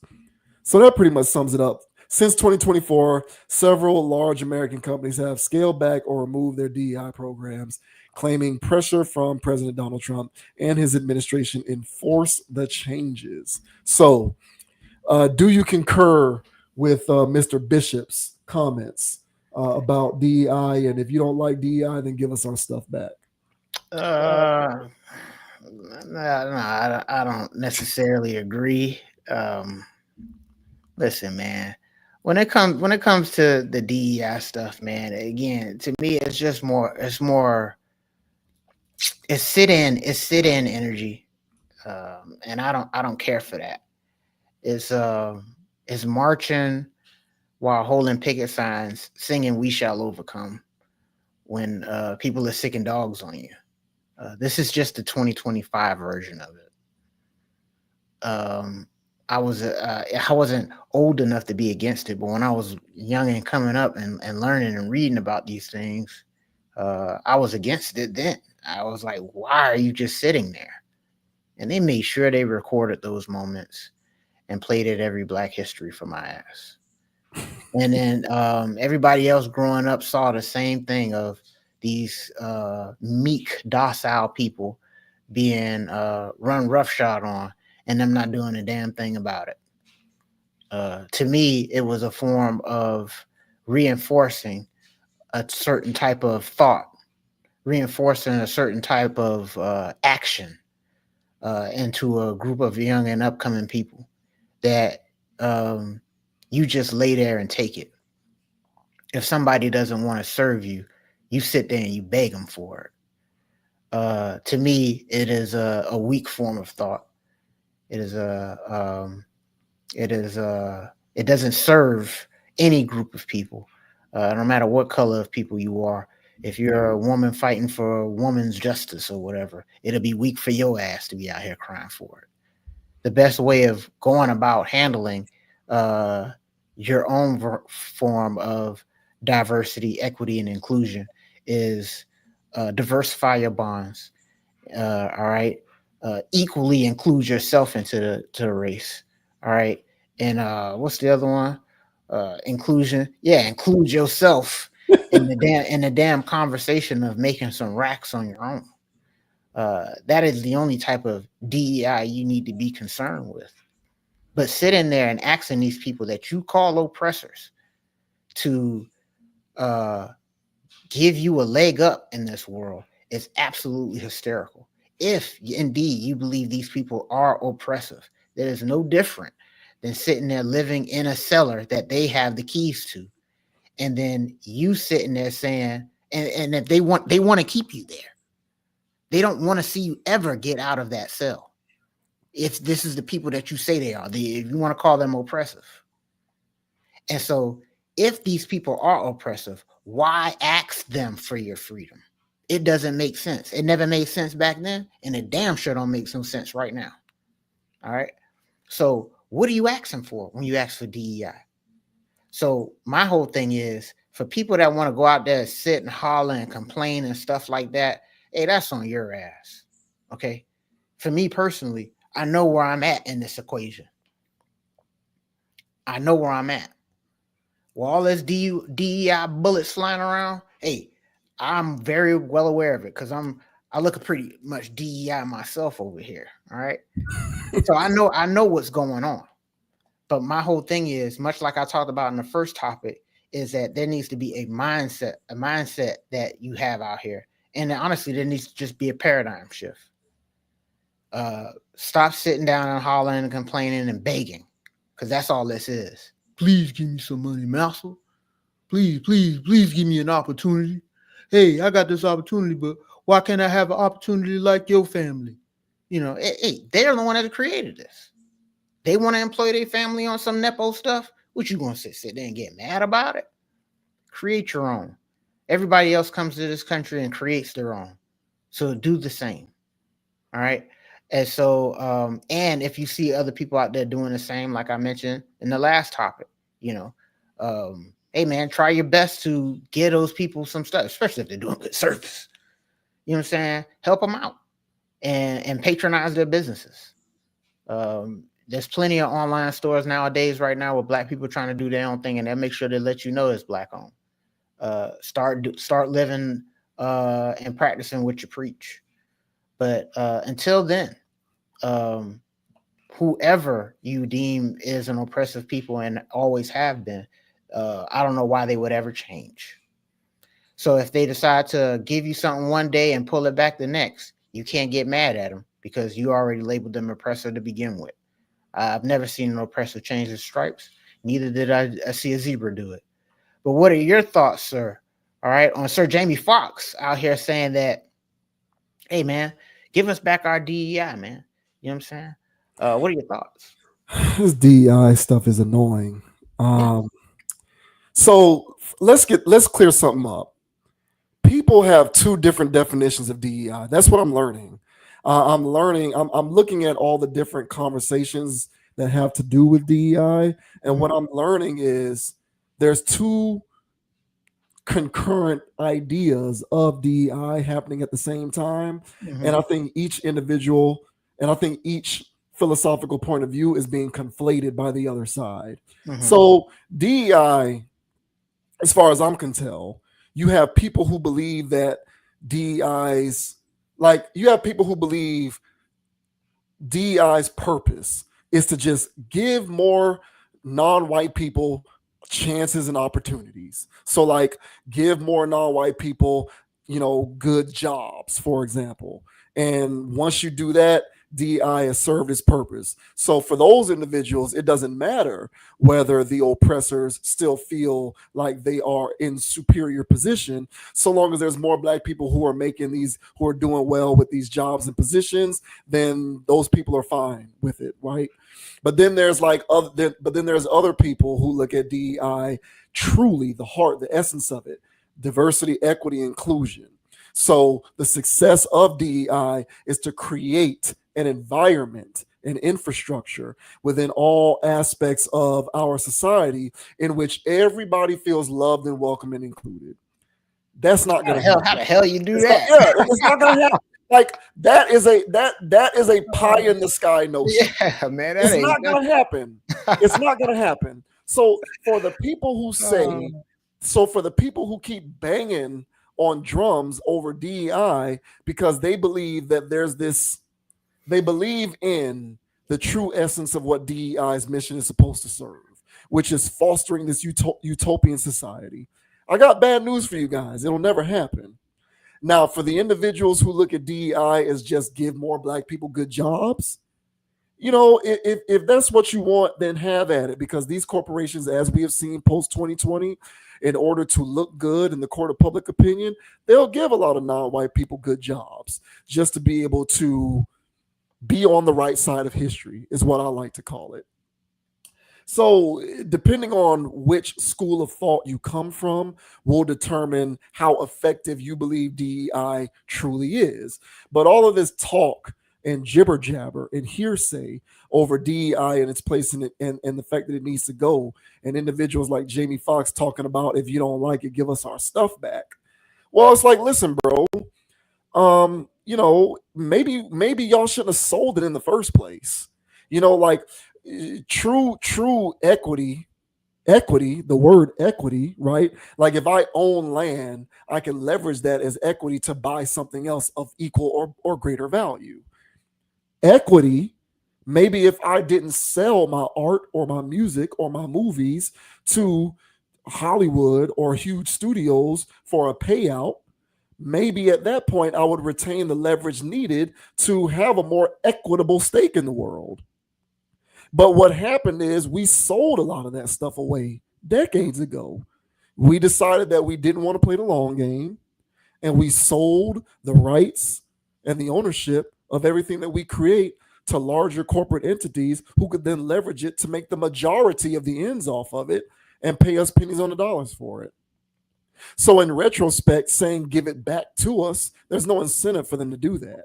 You sold it to them for a very feasible, advantageous price, and they're going to keep eating off of it into perpetuity. There's no incentive for them to give it back to you. You're going to demand that they sell it back? They're not going to do that. They're still eating off of it. They're still making the money. Universal Music Group probably makes more money off of Drake's music than Drake does. Oh yeah, for sure. You know what I'm saying? Where is the incentive to make Drake the sole arbiter of everything he does creatively? There isn't any. So the mistake, the cardinal sin, was committed decades ago when we started selling all our stuff away to begin with. So it's a far cry for us now to say, hey, you should appeal to the better sense of humanity and sell it back to us. Then we'll stop complaining about DEI. Like, it's not going to happen. It's not going to happen, guys. So as far as I'm concerned, when it comes to entertainment, music, especially stuff that's been around for a long time, the ship has already sailed on that. The power structure, the cabal for being profitable in the music industry is not going anywhere. So I would say for individuals who are champions of DEI, seek alternative avenues that allow you to create an equitable stake in those places. Get out of this idea about getting your entertainment back, because they own that and they're not giving it back for those who don't own the majority of it. And start looking at other things. Start investing in tech. Start investing in real estate. Start investing in applied sciences. You know what I'm saying? Be a landowner. You know what I'm saying? Do stuff like that. Invest your energies there so that you can own those various enterprises, and therefore you'd have an equitable stake in it, because then you can do whatever you want with what you own. And if you want to DEI your stuff, you have all the power in the world to DEI away with your stuff because it's yours, as opposed to demanding that something that someone else owns appeal to your better sensibilities and be forced to bend the knee to what you want and DEI their stuff. There's no incentive for them to do it. And, a lot of people who are champions for the spirit of DEI probably despise everything that I'm saying right now. 1,000%. Yeah, they hate everything that I'm saying. And listen, I'm all for championing what's right, and I'm all for championing my people. But I'm also knowing the history of what's happened around here. And I believe that the true freedom inherent in all of this stuff is owning an equitable stake in something that you control. So until you control it, complaining about getting what's rightfully yours based upon something that you don't control or own is wasted energy, in my opinion. And sure, there will be outliers. There will be outliers here and there. Yeah, there will be some person who may be the CEO of some corporation and maybe they have a good heart and decide, okay, yeah, we'll give you your stuff back because you deserve it. But by and large, when capitalism is king, the vast majority of people are going to hold on to every cash cow that they're in control of, and they're not going to cede that power on the grounds of appealing to the better sense of humanity, which in this case, that thing being DEI. So, people like Jamie Foxx can say, give us our stuff back, but hey, man, you sold it. So that's like selling something to me for $1 million. And now 30 years later, I continue to make $1 billion a year off of it. And you're expecting me to give it back to you just because it's the right thing to do. Exactly, dude. It's not going to happen, regardless of how you feel about it. And even if 1 year I messed around, gave you $5 million, and I said, you know what, back to 1 million, back to my 1 billion per year. Yeah. So like how you feel about this is inconsequential, bro. Mm-hmm. It's irrelevant. Get out of this mindset. Get out of the sit-in energy, to use what you said. Yeah. So like that is all the more reason why I tremendously respect people like Jaylen Brown and what he's trying to do. Right. And even though I am not a fan of traumatainment, at least Tyler Perry has his own lot, and he makes all his movies at his own studio. So I don't like his art. I don't like traumatainment, but at least he is doing it in a way that I can get down with. Cat Williams is creating his own studio. What's the name of the girl who plays college basketball? Flaugier. So she bought land and she's trying to create, and she's trying to figure out what she's going to do with her land, but she paid however many millions of dollars and now she owns this land. Yeah, that's not sitting in. That's the opposite of DEI. Right. But it serves the right goal, in my opinion. So, yeah, people will probably get on social media and be like, yeah, Jamie, good job. We love this, because everyone loves to hear that kind of stuff. But constructively, it amounts to very little. So, everyone needs to focus their energies on the right thing. Until you own an equitable stake in something that you can control, DEI is nothing more than a corporate public relations tool to appeal to the better sense of the masses and be on the right side of history. But in practice, it doesn't position anybody to be successful. It just gives people more opportunities to make $60,000 a year. Yeah, I agree. And, just to touch on what Jamie Foxx is saying here, man, what the whole Barack Obama thing is that he talking about, I don't really care about his policy. That's the problem. Right. That right there is the problem. You just wanted to see an image. What did that image do for right now? Now, see, if he was in there actually was doing some policy that really mattered, maybe right now wouldn't be happening. So you just being in love and infatuated with an image, because that's all the hell he was. Then you get situations like this where in 2025, everybody hollering, where's my DEI? And so if you actually elected somebody that looked like you, that actually represented ideologies that you actually represent, and did some actions that actually put the right environment around for you not to be asking for DEI, 10 years later, maybe we would have had the right type of situation going on. But we didn't have that coming from an image. He was just that, an image. Symbolism. And that's what we've been told as a people, is to look for an image, while other group of people are doing something that's very tangible and on the ground. But us, we're falling in love with the aesthetics of things. And so last I checked, the outside of a motor vehicle doesn't always, it doesn't always mean that the inside of it is running at its optimal. So we can have the most fanciest looking car on the damn lot, and you pull off and it's a darn lemon. So you can have all the aesthetics you want, you know what I'm saying? But it's really about what's going on the inside of things. And so me not caring about his policy, that's not you caring about the inside. So I'm glad you're happy with that lemon. And so if you look throughout human history, all groups of people look after their own. That's just what everybody does. Unless you're living in a situation where you got taken over by another people. And so if you got taken over by another people, now you have to listen to those other people's rules.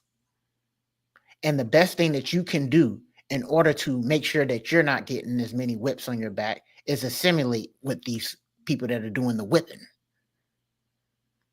But those people that have the whip in their hand ain't gonna never let it go until somebody come and take it out of their hand by another group of people that's gonna be ruling over them. But those people that are ruling over these people now are always gonna look out for their family, and it only makes sense. So to sit there and ask to create an environment in a world where nobody is controlling the next group of people and everybody can have this seat at this table is ridiculous. Throughout human history, everybody that's gotten to the position of power that they got in, they didn't get it through DEI. It never happened that way. And I don't think it ever will. That's not how this thing works. DEI sounds like something that was created by people that want to keep you under control. So I tell you like this. Every group of people look out for their own people. That's why when you go in other countries or whatever, you go to China, you see a Chinese Jesus if they do Christianity. If you go to a Indian place and they doing Christianity, it's an Indian Jesus. People follow their fathers. People look out for their own. It's inherent, it's natural. So to be asking somebody else's father to feed you is ridiculous. If you don't have a father there to take care of you, you're the father now. But see, they're not talking like this. They're saying, ask somebody else, dad, to put food on my back. It's ridiculous. Nobody thinks like that. How do we start thinking like this? It's because we've been sold a lie. So Jamie Foxx is one of the agents of selling those lies to our people. And so, of course, he's got the air quote black excellence. But we look at who gave him the excellence. Okay. Ain't nothing excellent about that. Well, when he says what is he talking about when he's talking about excellence? Aesthetics. He's talking about singing and dancing and acting. Yeah, chucking and jiving. Yeah, that's right. He's not actually talking about the things that actually run a country or run a nation. Absolutely not. Yeah. So if somebody wants to sit here and say I'm jigabooing and cooning and buffooning, I would ask you to take in consideration what I just said, and then ask who are the jigaboos, coons, and buffoons. Yeah. Yep. Yeah. I mean, even in 2025, when someone in Jamie Foxx's position speaks on black excellence, typically what we will be framing that phraseology around is a person who plays pro sports or someone who is in art and entertainment. It's always somebody who's doing some rapping or some singing or some dancing or dunking or running with a football, which is something that is provided to those who are really in power for their entertainment and amusement. But it just depends on what your definition is. Like, it's the schools of thought with DEI. People can't get on one accord with nothing in this world. And now we have streams of consciousness that are different when it comes to DEI. Even DEI has diverged. And and now you got people who holler about DEI, but really all they're talking about is equitable job opportunity. That's really they're using DEI as a code word for give black people more opportunities to get good jobs. Yeah. And then there's the other people who, when they talk about DEI, they're speaking on the essence of it, which is we want to create a world in which people care, essentially. And I have said it over and over again, you cannot legislate desire. Nope. You cannot legislate inroads which make people intrinsically care about your plight. It's a wonderful thing to think about. Like, it's easy to romanticize over that. Practically, it will never happen. It will never happen. It won't, especially when a person isn't incentivized to do that because they continue to eat and make money off of that. So I just don't know what people want. At least here on this channel, I'll continue to voice how I feel about this DEI stuff, and major shouts out. I don't even have to agree with your yield. But if it represents what I believe is the antithesis of DEI, which I believe is true progress, I'm going to talk about it. So as much as I might have misgivings with Tyler Perry's art, him running his own stuff and owning his own stuff, to me, means something. Jaylen Brown trying to do Black Wall Street 2.0, that means something. Flau'jae, what she's trying to do with her land, that means something. Cat Williams with his own movie studio, that means something. Dwayne Johnson trying to restart the XFL, but he owns the majority stake in the league. Therefore, he has final say-so on what goes on with that league. He, at the end of the day, if he wants, can hire a black commissioner if he wants. You'll never see a black commissioner in the NFL. The cabal is in place. So stop whining and complaining about the Rooney Rule. And that's just with sports. That's just with the NFL. So, at the end of the day, people need to start thinking more practically about this stuff. If all you care about is putting more non-white people in position for gainful employment, then fine, you'll hear nothing out of me. Do I think that that truly means something at the end of the day? No, especially if you listen to our last topic when I pretty much suggested everybody's poor if they're not wealthy. So what does your 50, 60, 70K a year even mean anymore? Everybody's broke if they're not wealthy. Exactly. So unless that's what we're talking about, fine, I'll relent. But if you're talking about creating this utopian society where people intrinsically care about your plight through, initiatives that they're forced to comply with in order to look like they're on the right side of history, I'm never going to agree with that. And if individuals like Jamie Foxx are corroborating that kind of ideology using symbolism as their case study for why it's the right way to live, I definitely can't get down with that. So we'll just have to agree to disagree for anybody out there who continues to champion this DEI stuff. Yeah, 1,000, man. And Jamie Foxx is a funny dude. He makes me laugh every time. He's a funny man. But I know where he sits at when it comes to keeping our people distracted. So I expect nothing less from Jamie Foxx to say something like this in this situation, or anybody else that was selected in his position. All right. So I would just say, yeah, man, I'm with you on this one, man. Come at me, bro. DEI defenders, come at me, bro. I got words for you. You know what I'm saying? Make sure you leave a comment in the comment section while you're at it. And make sure you guys hit the like and subscribe and let us know, man. What are your thoughts on what Jamie Foxx had to say and what we had to say in retaliation? I would love to hear the diverse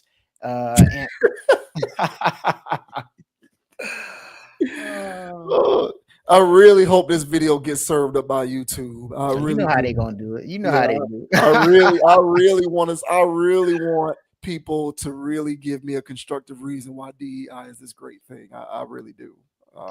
Looking forward to it, y'all. So let me know where I'm an idiot on that. Yeah.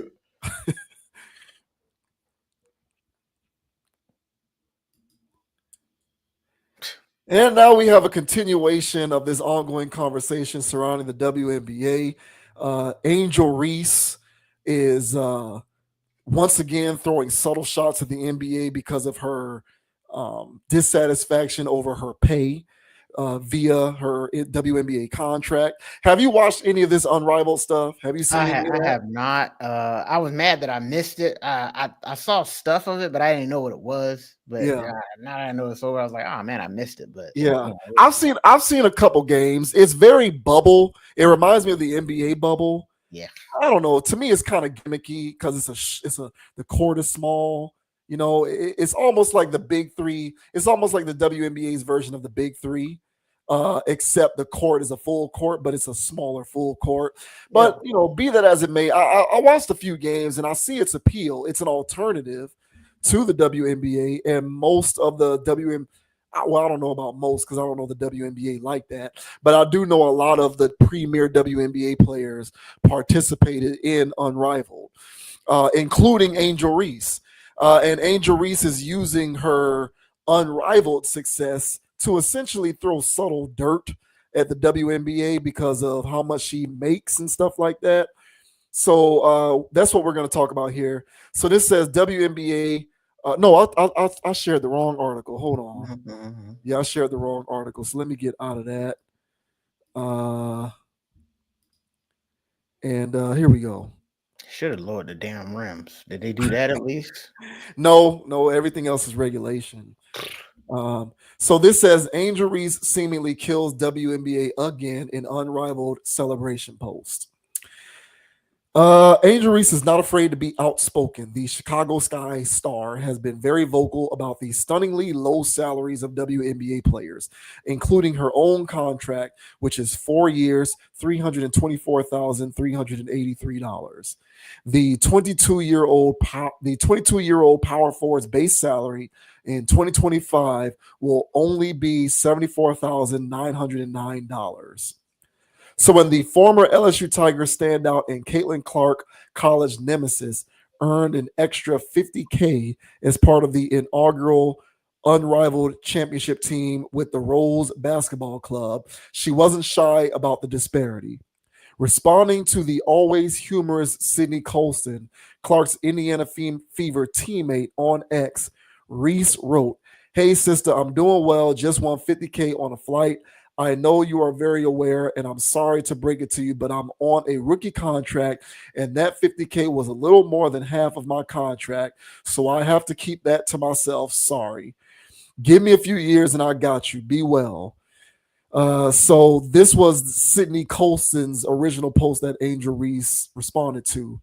"Hey, Angel Girl, just wanted to check in and see how you're doing and just let you know I'm here for you if you need anything, especially if you need to get rid of 50K by tomorrow or anything like that."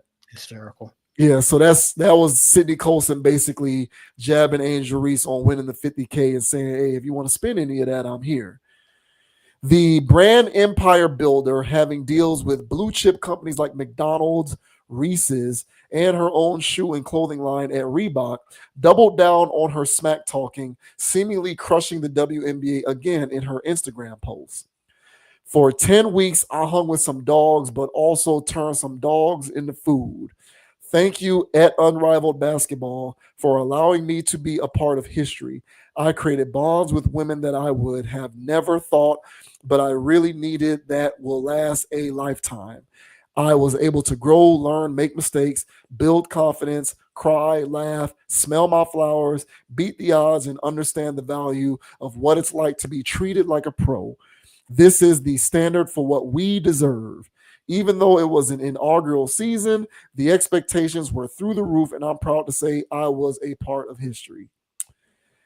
The Players Union opted out of the CBA at the end of last year, and while this upcoming season will most likely not have a work stoppage, rhetoric has already ramped up. With so much on the line, given the WNBA has so many young stars, including the crossover appeal of Clark, the biggest basketball star under 25, and that includes the NBA, it'll be essential that an agreement happens sooner rather than later. If not, Reese, along with other big names, will be vocal in their frustrations. So the shot there when she talks about beat the odds and understand the value of what it's like to be treated like a pro, essentially insinuating the WNBA does not know the value of treating their players like pros. And then when she says this is the standard for what we deserve, essentially again insinuating the WNBA does not know the standard for what they deserve. And just going back about her rookie contract and how she don't make that much and blah, blah, blah. So what do you make of Angel Reese's throwing subtle shots at the WNBA? I mean, I on one hand, I understand these ladies' frustration. Being a professional athlete, generally speaking, but this is mainly only compared to the men. You always think that they will be, raking in the millions and having the bag. But once you look at these WNBA salaries, man, there's people that work in cubicles that make more than them. And, they really think that they're putting their bodies on the line and doing all this stuff here. But I think there's just a false sense of entitlement right now of them to make that money because, well, the league isn't there yet. It's just not there in popularity. It's not there in revenue. So y'all just got to wait. And yes, unfortunately, if it ever happens, the people that's going to reap the benefits of all of your hard work will probably be, a generation or two away from here. So y'all just got to wait y'all turn. I'm sorry, but it just is what it is. But you can't ask for your turn now. You can't demand for your turn now. You can't ask for money when the league is still losing money hand over fist. Last year was its best year when it comes to ratings, ticket sales, and stuff like that. But I still think they lost a record amount of money last year. So when you're still in the red as a whole league, you can't sit here and ask for it. Caitlin Clark, she's the goods. She's the goods when it comes to marketability. She's the goods when it comes to skills. And the league has themselves the right cash cow in order to try to turn the tides on this thing. But you're still going to have to wait some years until this actually gets the traction that it deserves. On top of that, while the league is doing that, and this lady is, being basketball Jesus, get out of her way and stop hating at the same time. And just let them ride this wave for whatever reasons you think they're doing that, and just let it happen so y'all can get the paychecks that y'all always asking for. But to sit there and, because there's all kinds of talks, Angel Reese was on her podcast talking to some girl, I think that Carrington girl, and basically saying, hey man, we might have to sit out, and the just the notion of the WNBA, sitting out, I don't think anybody would miss a beat. That would be insane. The big thing about NFL holdouts, NBA lockouts, is that some people's lives really don't go on anymore. And when I say some, I mean a large part of the male country. They really start to lose it, become unhinged. I still remember the lockout in, what was that, 2000 in the NBA, or 2000, 2001? It was one of those years. 1999. 99, yeah, man. I remember, like, I was going through it at the house. My dad was like, hey, man, they almost finished. They're going. I said, I need basketball now. I was losing it. And, I was a young man, but I know that there was grown men that was losing it too. My dad was uncomfortable. He didn't like it. He was like, man, just get the damn stuff signed and go out there and play, So if the WNBA does that, man, I don't know what portion of the country is going to push to get this fixed. I don't know who's in a rush to fix that situation. I don't know. I don't think anybody's really going to miss it. So, and that's not me throwing shade. That's just me looking at the numbers. So, yeah, ladies, you still got to wait on it. You're still not there yet.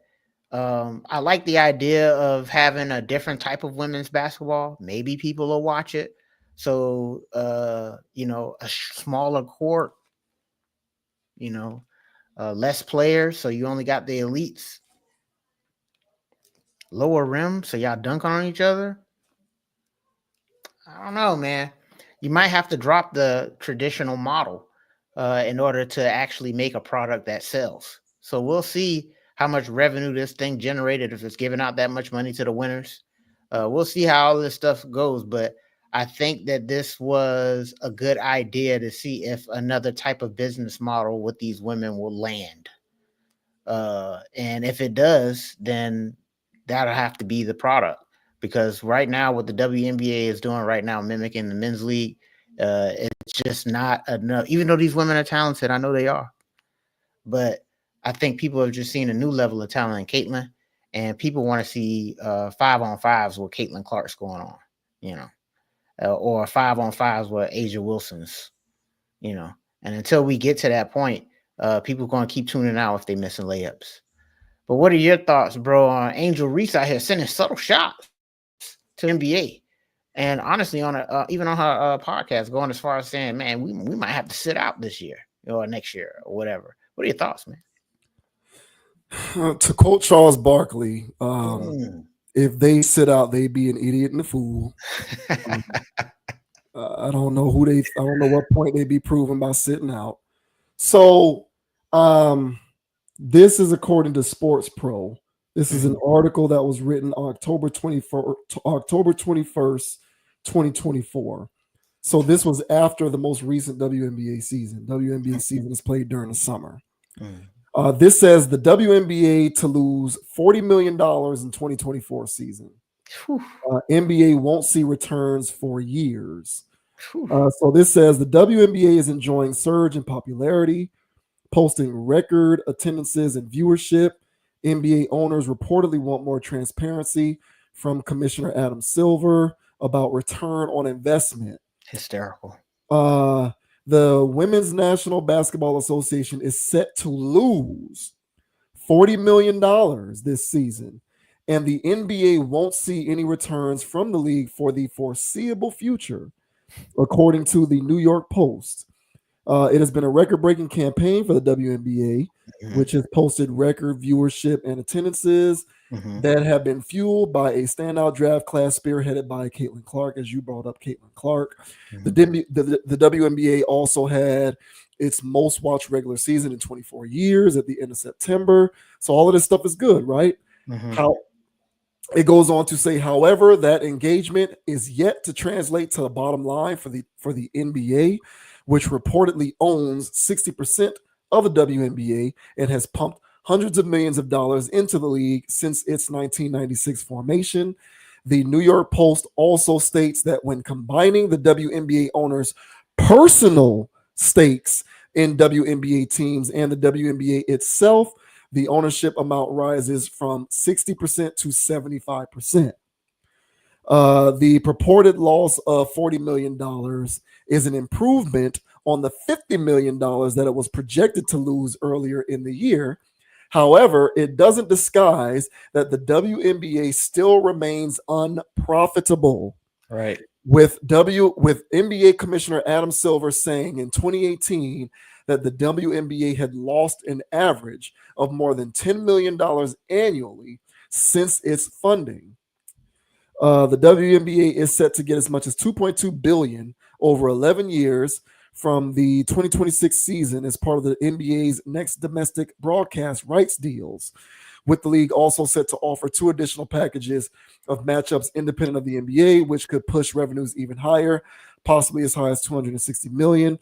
The WNBA currently makes around $60 million annually from its current domestic media contracts. So it doesn't make money, people. Now, an individual as intelligent as Angel Reese has the ability to get on her phone and Google to see how much money her league actually makes before getting on social media or her podcast to talk about what she believes she deserves.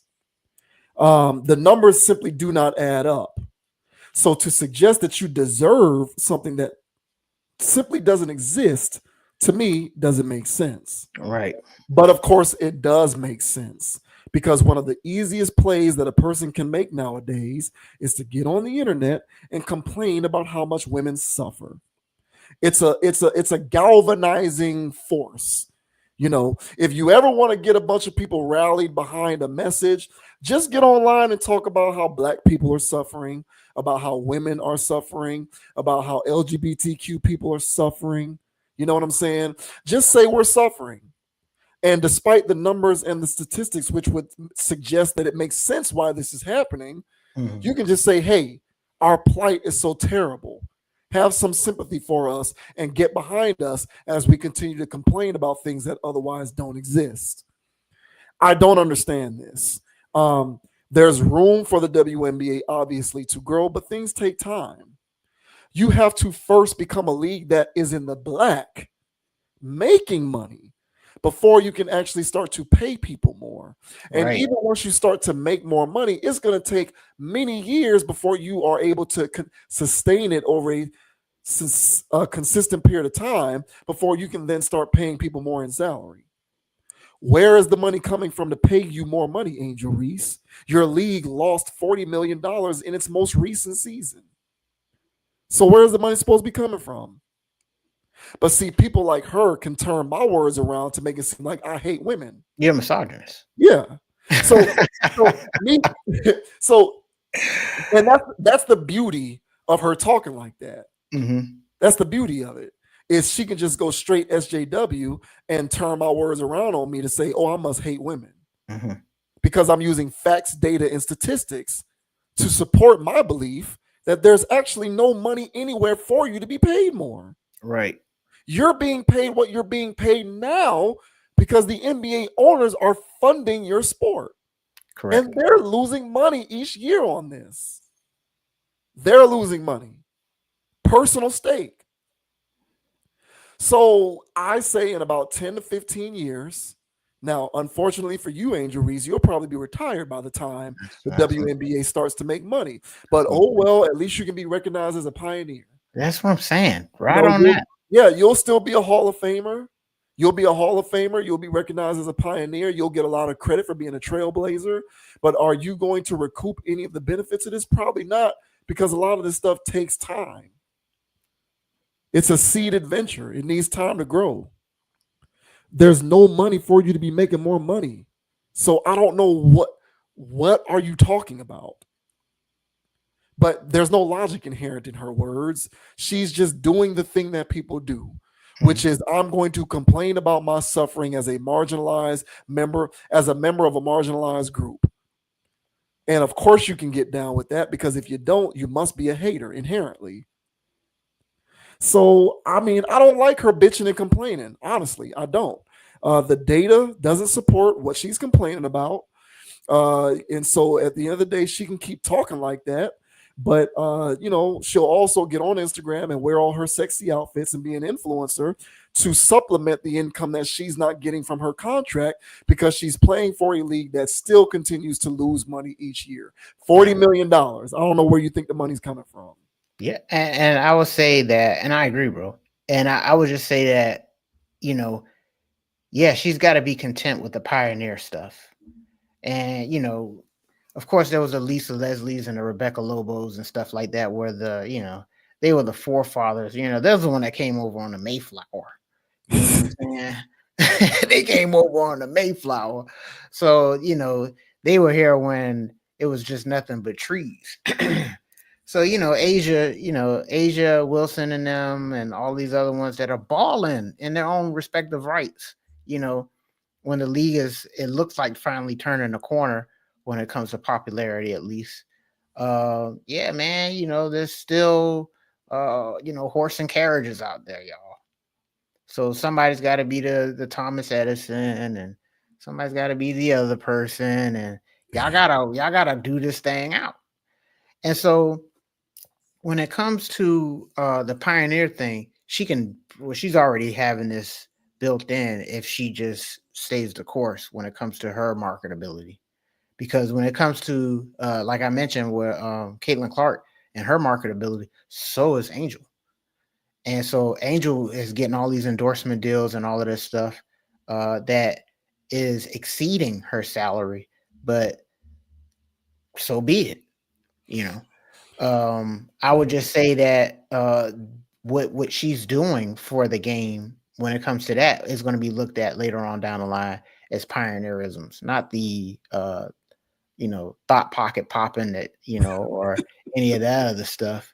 But when it comes to, hey man, you know, Angel Reese was with McDonald's, she was with this, she was with that, Beats headphones or whatever the hell. She got all this stuff going. Like, because if Angel's in a Gatorade commercial, I'm not gonna be like, oh, that's a surprise. Yeah. You know, but if they, you know, grab one of the ghouls on the on the bench and threw them in there, like, who the hell is this? I'm getting Powerade after watching that commercial. You know what I'm saying? You know what I'm saying? So I don't mean to call them a ghoul, but they got something in the league. And so so she's marketable. Angel's marketable, and she's getting these checks. She's just gonna have to be content where we're at in women's basketball history, you know. And so no, we're not in the age where we got, you know, spaceships flying out of space and, you know, SpaceX and electric cars. I mean, electricity is just being invented in y'all world. Right. Yeah. Yeah, exactly. They're coming up on the railroad. Yeah, man, you know what I'm saying? Yeah. They just hit the cotton gin over there. So y'all got a long way to go. You know what I'm saying? So don't be mad. just be happy that your name's going to be written in history books as the generation that turned the corner for the future sisters. You know what I'm saying? So yeah, man, there had to be a Dominique Wilkins before there was a Vince Carter, and it had to be a Vince Carter before there was a Ja Morant.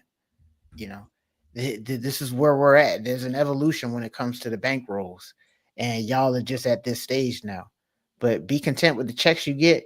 She lives a better life, Angel, that is, when it comes to these endorsements than any other WNBA player. I mean, I'm pretty sure she's making more endorsements than Caitlin Clark is. So just ride the wave and do your thing and make the bag. Yeah, I just when some of these people complain, it's like, do you even understand how this stuff works? The NBA as the National Basketball Association was formed in 1949. You think those guys were making exorbitant contracts in 1949? Of course not. Even if you scale it with cost of living in the 40s, like they didn't start making huge contracts like that until probably the 90s is when you started seeing large contracts.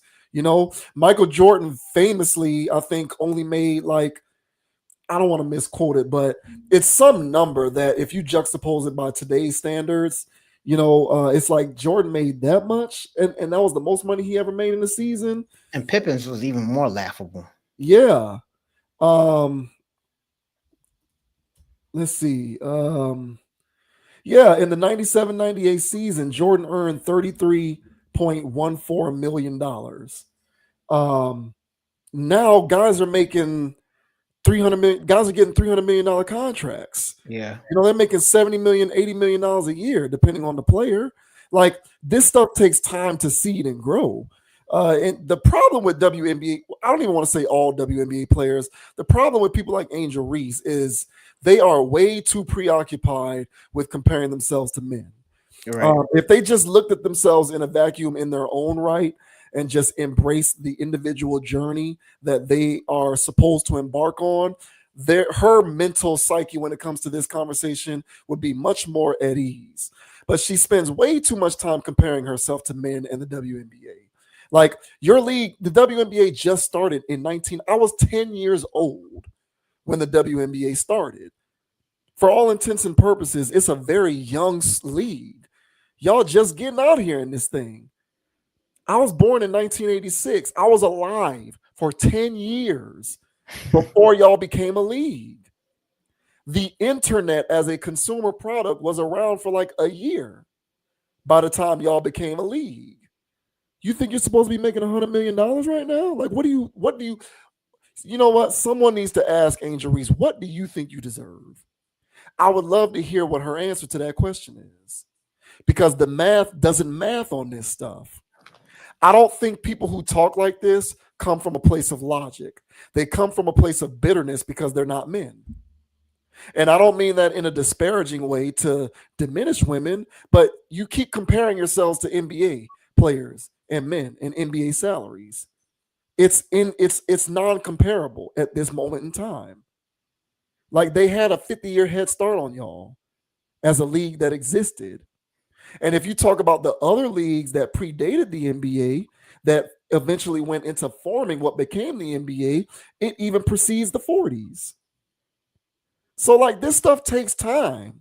But all y'all know is, I want what I want, and I want it now.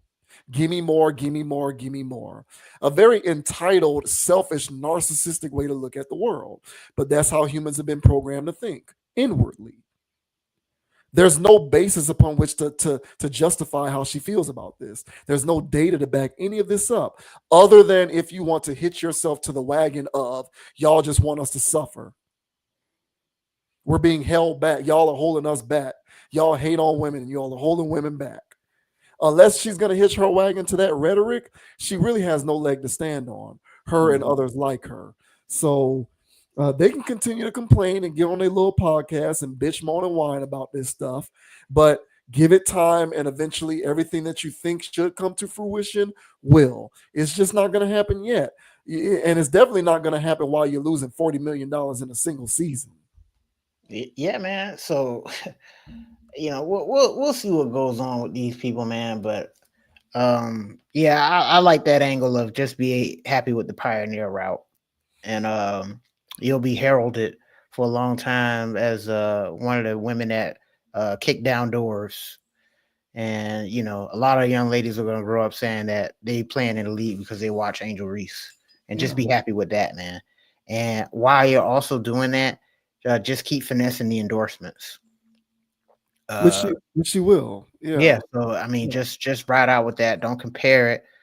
Don't be mad that you're spending all season long. You're grinding out all these games, taking all these flights for this little bit of money, but this one endeavor paid you more than that. Well, the only reason why you're making all that money for that one endeavor is because you play in the league. So yeah, the league is just the springboard for you to, make more money. Then so be it.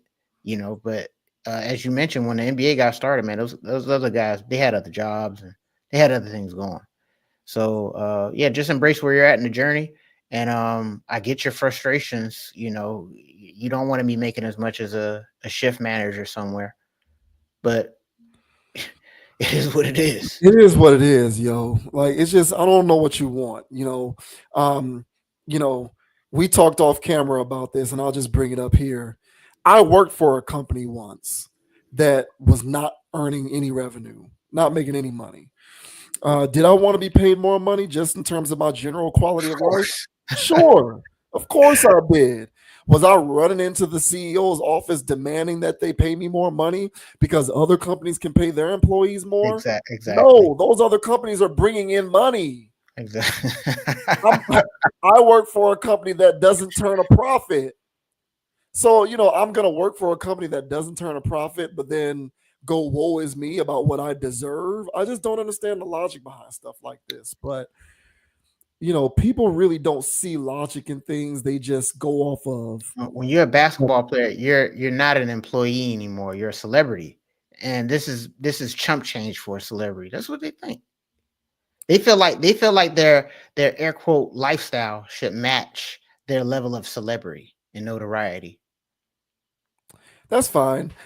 They should have some perspective and understand that their level of celebrity and notoriety, as you put it, gets them endorsements and ways to get paid outside of sports that allow them to live the kind of life that they want to live. Thank you. So ball harder. Exactly. Like, what do you want? Like, you really, if you want to be quit the WNBA and go try to be a Hollywood actress or something. Right. Like, I don't know what you want, but you're working within an infrastructure that does not sustain a profit at any point. It's not like they had a down year, but they'll bounce back. They've never turned a profit, ever. Correct. Ever. So as the gap continues to close, it'll get better. But for now, you're still in the red. So who are you demanding this money from? I don't know what they want. But like I said before, when you are one of these protected species in America, you get to say stuff like that. And nobody dare say anything to go against it, because then it means you hate on their people. So, that's a whole other can of worms that you're opening up with that particular angle of the conversation. But, for me, I just say this is a lot of complaining as far as I can tell. It's a lot of whining. Caitlin Clark, I don't see her complaining about money or salary. She's just going out there and balling and doing her thing. I don't hear a lot of this coming from her. It's just a select few of them who just feel entitled to something that otherwise doesn't exist. Yep. So, hey, let us know down in the comments, y'all. Were we a little too rough on Angel Reese? All right. Or the other women out there hollering that they need to get paid more, or have the same level of shared revenue as the NBA players. Man, y'all need to make money to get shared revenues. So let me know down in the comment section. Let us know. Were we a little too harsh there, or were we on base, man? Let us know. And make sure you guys hit the like and subscribe while you're at it, please. Maybe they need to sit in on earnings calls. Maybe some of them need to, because every corporation does this. Maybe some of these players need to sit in on these quarterly earnings calls, because I don't know what data you're going off of to back the idea that you deserve this. Deserve is such a strong word, but they go off the handle with it. They feel like they deserve this stuff, and I'm not seeing it. I need 150,000 for what I'm doing right now, but they ain't gonna cut me that. But that's what I deserve, goddamn it. Hey, shouts out to Angel, man. She complains and whines and runs her mouth, but I still respect her. And I respect her game, and I respect what she's been able to do thus far in her career. Yeah, So, I don't think that I'm a hater, but I'm pretty sure others will say, oh, you're a hater and a Yeah. misogynistic pig.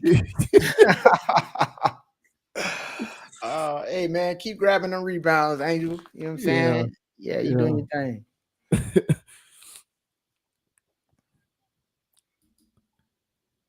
Oh man. Oh, and now this is a very strange situation going on here. So the young lady that you see there goes by the name of Alila. I'm gonna go with Alila Everett. This situation has gone pretty viral. She's a track and field athlete in high school, and during an event, let me get this right. It was the 4x200 meter relay. It appears as though she struck another runner with her baton, and it's going viral because it looks like she did something that was on purpose, but of course she's defending her character, saying that it was an accident, it wasn't on purpose.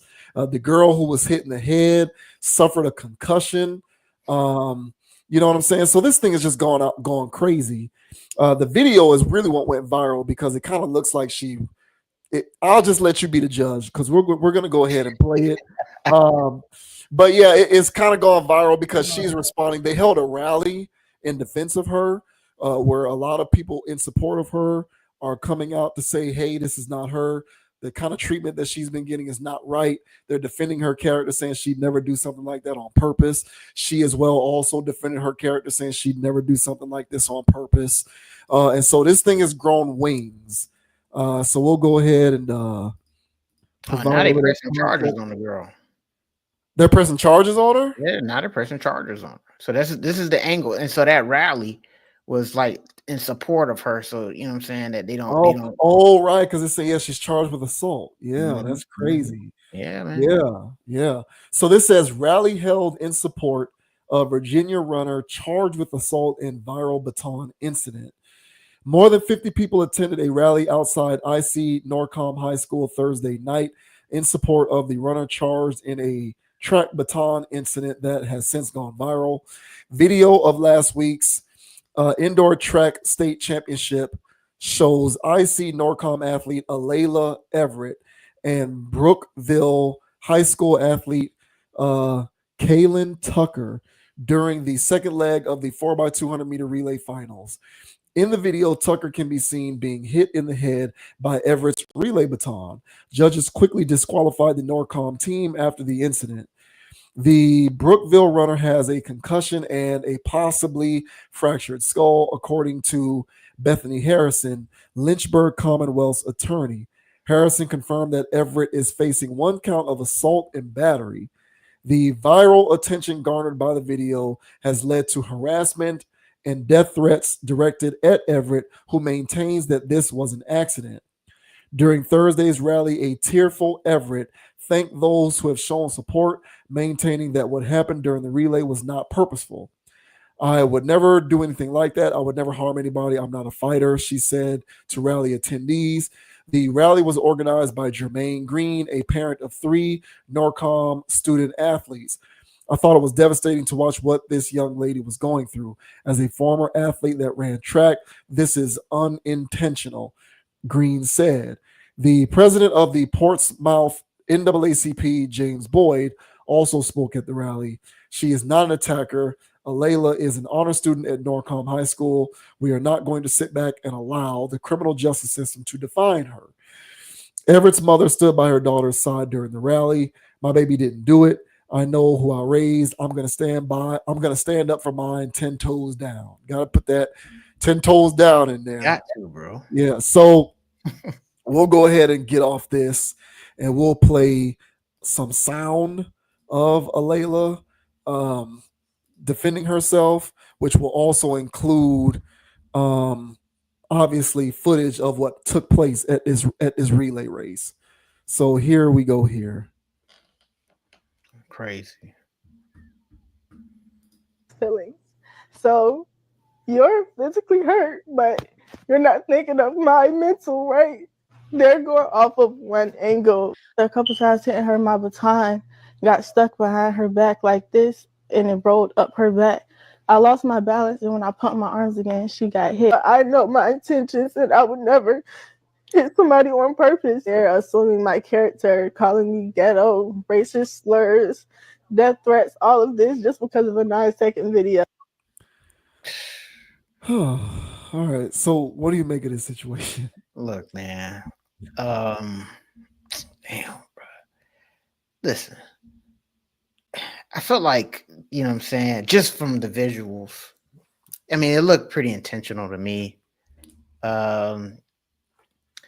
It looked like Draymond Green when he punched Yusuf Nurkic, you know what I'm saying, and then try to act like he was falling. Or it was like, look, man, you struck that person in the face.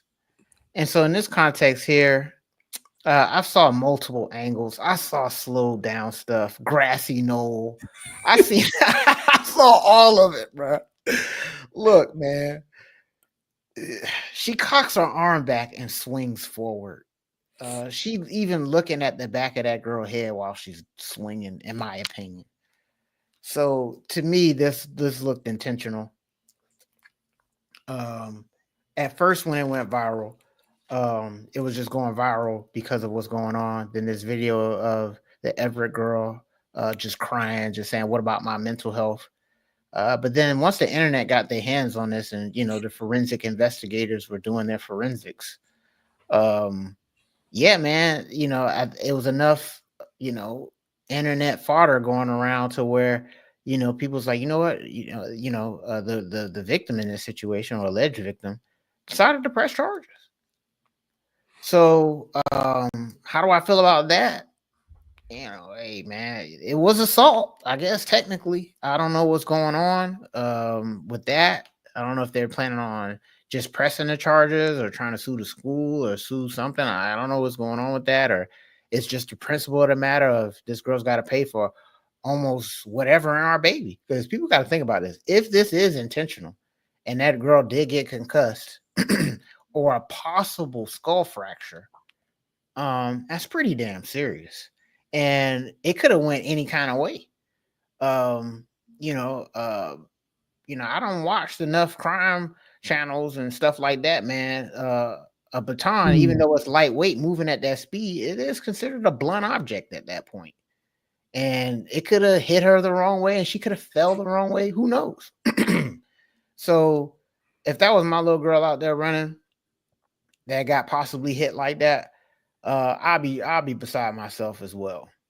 So I don't fault the alleged victims, people, for pressing charges and wanting to follow up on this the right way.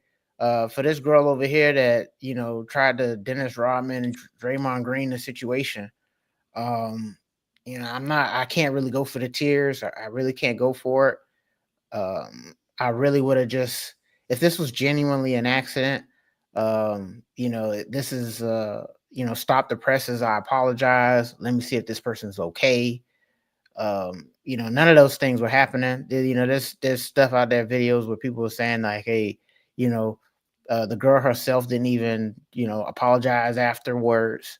The dad had to come say something, and it was other things where there was just a neglect or a negligence of acknowledging that this young lady had to be sent to the hospital.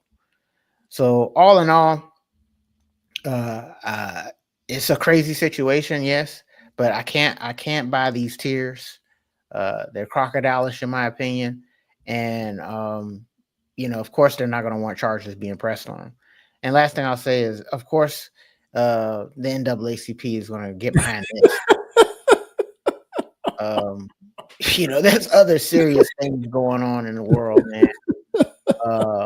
But here comes the NAACP for this situation. So yeah, I'm pretty sure that this young lady's going to get an image award next time around. for hurting another black person.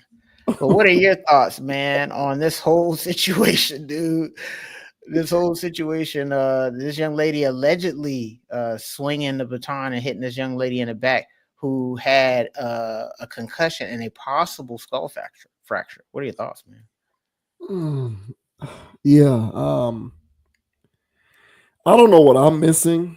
I watched it. It kind of looks like I see a wind up and a follow through. That's what I thought I saw. So I don't know if there's some kind of a special angle that I need to see it from. But it looks to me like there's a wind up and a follow through. Sometimes in the heat of battle, your body takes over and you do something that's not advised, and then you regret it afterwards. But you were just, you were in a different state of mind. You got caught up and things happen. Draymond Green, by the way, is so full of it. As an aside, I'm not comparing her to Draymond, but I remember that situation.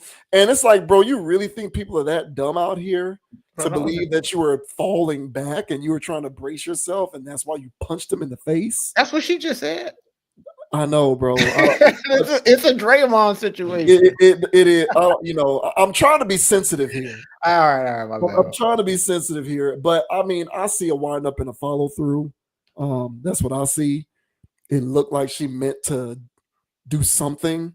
Now, the severity of what happened, maybe that wasn't her intent, but is it possible that her intention was to slow her down? I think so. Yeah. Quick story. It's somewhat relevant, but it's the best example I can think of to explain the pathology of people in situations like this.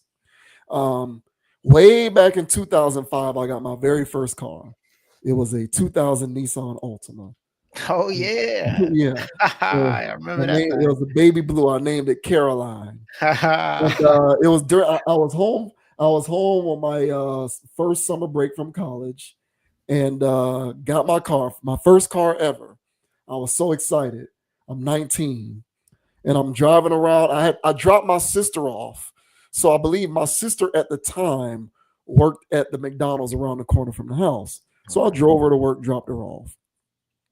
And my excitement over driving the car wasn't brand new, but it was brand new to me. That's right. I'm in the parking lot of the grocery store, and I'm so excited. I rolled a stop sign and ended up getting into a wreck because a car turned into the plaza. And when you're turning into the plaza, you have the right of way. So they are, of course, driving, and I drove through the stop sign, causing this accident. This accident was 100% my fault. In the ensuing aftermath, being counseled by my father to try and mitigate some of the collateral damage associated with being at fault in this situation, my dad was like, listen, we're going to go to court, and you may or may not be comfortable with this, but we're going to have to say, or I'm going to need you to say that you stopped at the stop sign and continued, and the car proceeded to run into you. Worst case scenario, it's going to result in a he said, she said, and the judge is basically going to rule it like a mistrial or whatever, and you'll just have to pay traffic fines and all of that kind of stuff, but you're not going to have to come out of pocket on like medical expenses and stuff like that, because there's not going to be like a police report that says you were officially at fault. Now, was I comfortable doing this? Not necessarily. I uphold myself as an honest person, but in that moment in time, it seemed like a strategy that I needed to agree to in order to not have to be dealing with this situation in a more dire financial strait than I otherwise would have. So I went along with it. I bring all that up to say, don't rule out the possibility that this girl did do this on purpose and is now doing the crocodile tears, it was an accident thing in order to mitigate the collateral damage. Now, am I saying that is what's happening? No. However, I'm also not saying that it isn't. I'm saying it's a possibility. Looking at the video again, it looked pretty intentional to me. Do I think she meant to concuss the girl? No. Do I think she meant to crack the girl's skull, give her a fractured skull? No, I don't think she meant to take it that far. And really, I don't even know that. I'm just giving her the benefit of the doubt when I say I don't think she did. I really don't know her. I don't know her from a can of paint.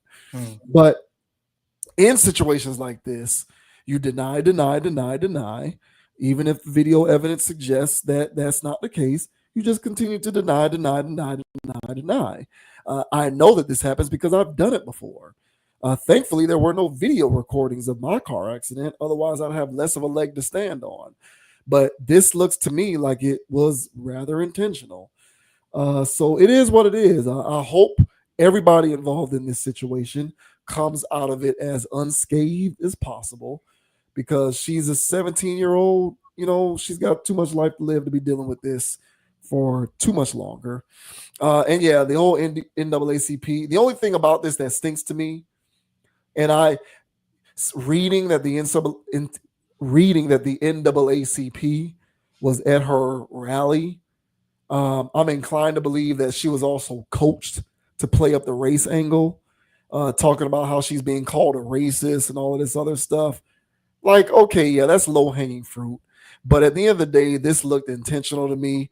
It is what it is. I hope she comes out of it as unscathed as possible. Same with the other girl. But I also hear what you're saying. If I'm in the other girl's camp, if I'm a parent of the other girl or whatever, would I press charges? Maybe.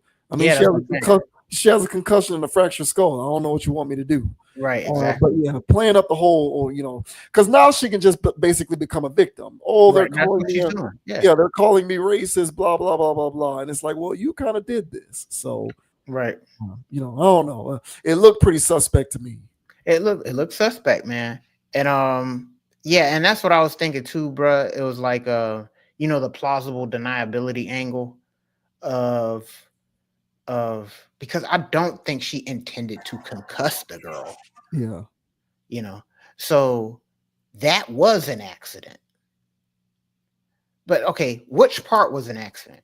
You hitting her across the head or her falling out like that? Which part was it an accident? And so technically she's not lying when it comes to, hey, look, I didn't mean for it to happen like that. Did I swing at her? That the whole part where I feel as though it's like plausible deniability is the after effects of her swing. And so she's playing it up to say that her arm got tangled in the first place, which generated enough force for her arm to. Yeah, she's saying the wind up and follow through itself was the accident. Yeah, and that I can't buy that. I can't buy that. Yeah, man, in the heat of the moment, man, on a basketball court or whatever, not in the point where it was like a jealous rage, because that just seemed like jealousy that you mad that you getting beat. But I've seen stuff happen on a basketball court where there's moments of passion that go down when people are playing. Those guys still need to get their emotions in check. So this is not making a pass for it. But yeah, man, I was playing at Pepper Park one time. You remember Pepper Park, bro? Yeah. And that was goon ball. I don't know why I was way out there, bro. That's what my brothers played at, man. And I was like, well, I'm gonna go out there one day and earn my stripes. Yeah, either Pepper Park or Bunch Park. I don't know if you ever played at Bunch. I ain't never played that Bunch. Bunch was the other goon park. Yeah. Hey, but man, quick story, man. When I played Optimus, bro, Bunch Park, they was some goons, boy. Them boys they were out of there. Golly. So yeah, I can imagine they basketball court was the same way. But bro, I was playing at Pepper one time, bro, and I wasn't playing on the main court. I was just on the side court playing hustle, whatever. But on the main court, it got real intense, and those guys were going back and forth, yelling, some foul stuff that wasn't a foul, whatever. And the game got real intense, and whatever. After the game, it was a real tight ending or whatever. And, one of the guys was like, now get the F off my court, whoever won. You know how that go. Get the F off my court. And the other guy was like, yeah, I'm going to get the F off the court. And so is everybody else.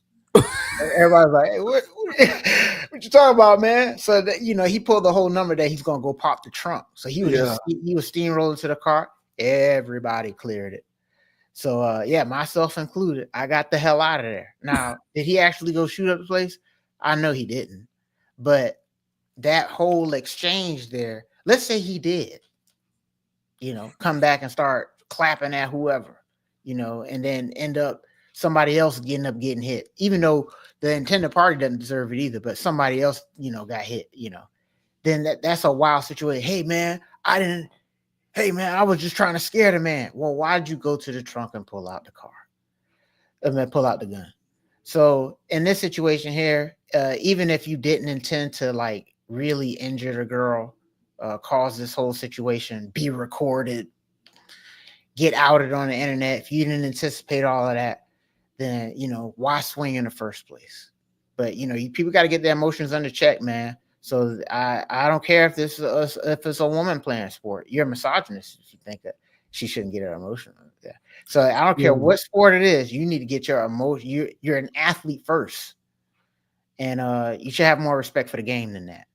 So yeah, man, I don't care. I don't care. Like I said, I've seen it at all angles. I've heard all theories. I can't go for it. To me, it looks intentional, and I'm not buying the tears. And the NAACP can kick rocks. Yeah. Can't forget to mention that. Yeah, I mean, yeah, again, I've seen the deny card being played. I've done it before. I literally went into a courtroom and said, I stopped at the stop sign, even though the other people were like, he's lying. No, he didn't. It's like, yeah, I actually did. I really did. But did you? Did you really roll, or did you? You know what I'm saying? Like, I'll roll, bro. I'll roll. You ain't roll, bro. Hey, man, I'm taking. I stopped to the grave, dog. Hey, man, but in all seriousness, man, yeah, I think the situation, it did need to blow up on the internet. Because the lack of accountability here, I really feel as though an apology from her side wholeheartedly, I don't think we would have got here. I think it was the doubling, tripling down that you didn't do nothing. It was making them press charges. And the thing is, that's a very good point, because it seems as though they're fixating on the assertion that it was done on purpose, as opposed to focusing on the result of the incident. Correct. Like, I agree with you. If they would have just apologized for what happened to her, I think a lot of it would have blown over. But they instead chose to focus on the fact that people felt as though she did it on purpose. Correct. So now it's a fight over whether it was done on purpose, as opposed to focusing on the fact that despite whether it was on purpose or not, the girl she hit does have a fractured skull and a concussion. Like, that part isn't being made up. Right. So that's a good point. That's definitely a good point. Yeah, man. Hey, let us know down in the comment section, guys. You buying that Everett girl's tears? You really feel as though she did it as an accident? I mean, to me it looks intentional. To JV Wins, it looks intentional, but we're just crazy conspiracy theorists over here. Let us know down in the comment section, guys, man. And make sure you guys hit that like and subscribe while you're at it. Sure. Yeah. Wind up in a follow through, man. That's what I see. Draymond Green on the track. That's crazy.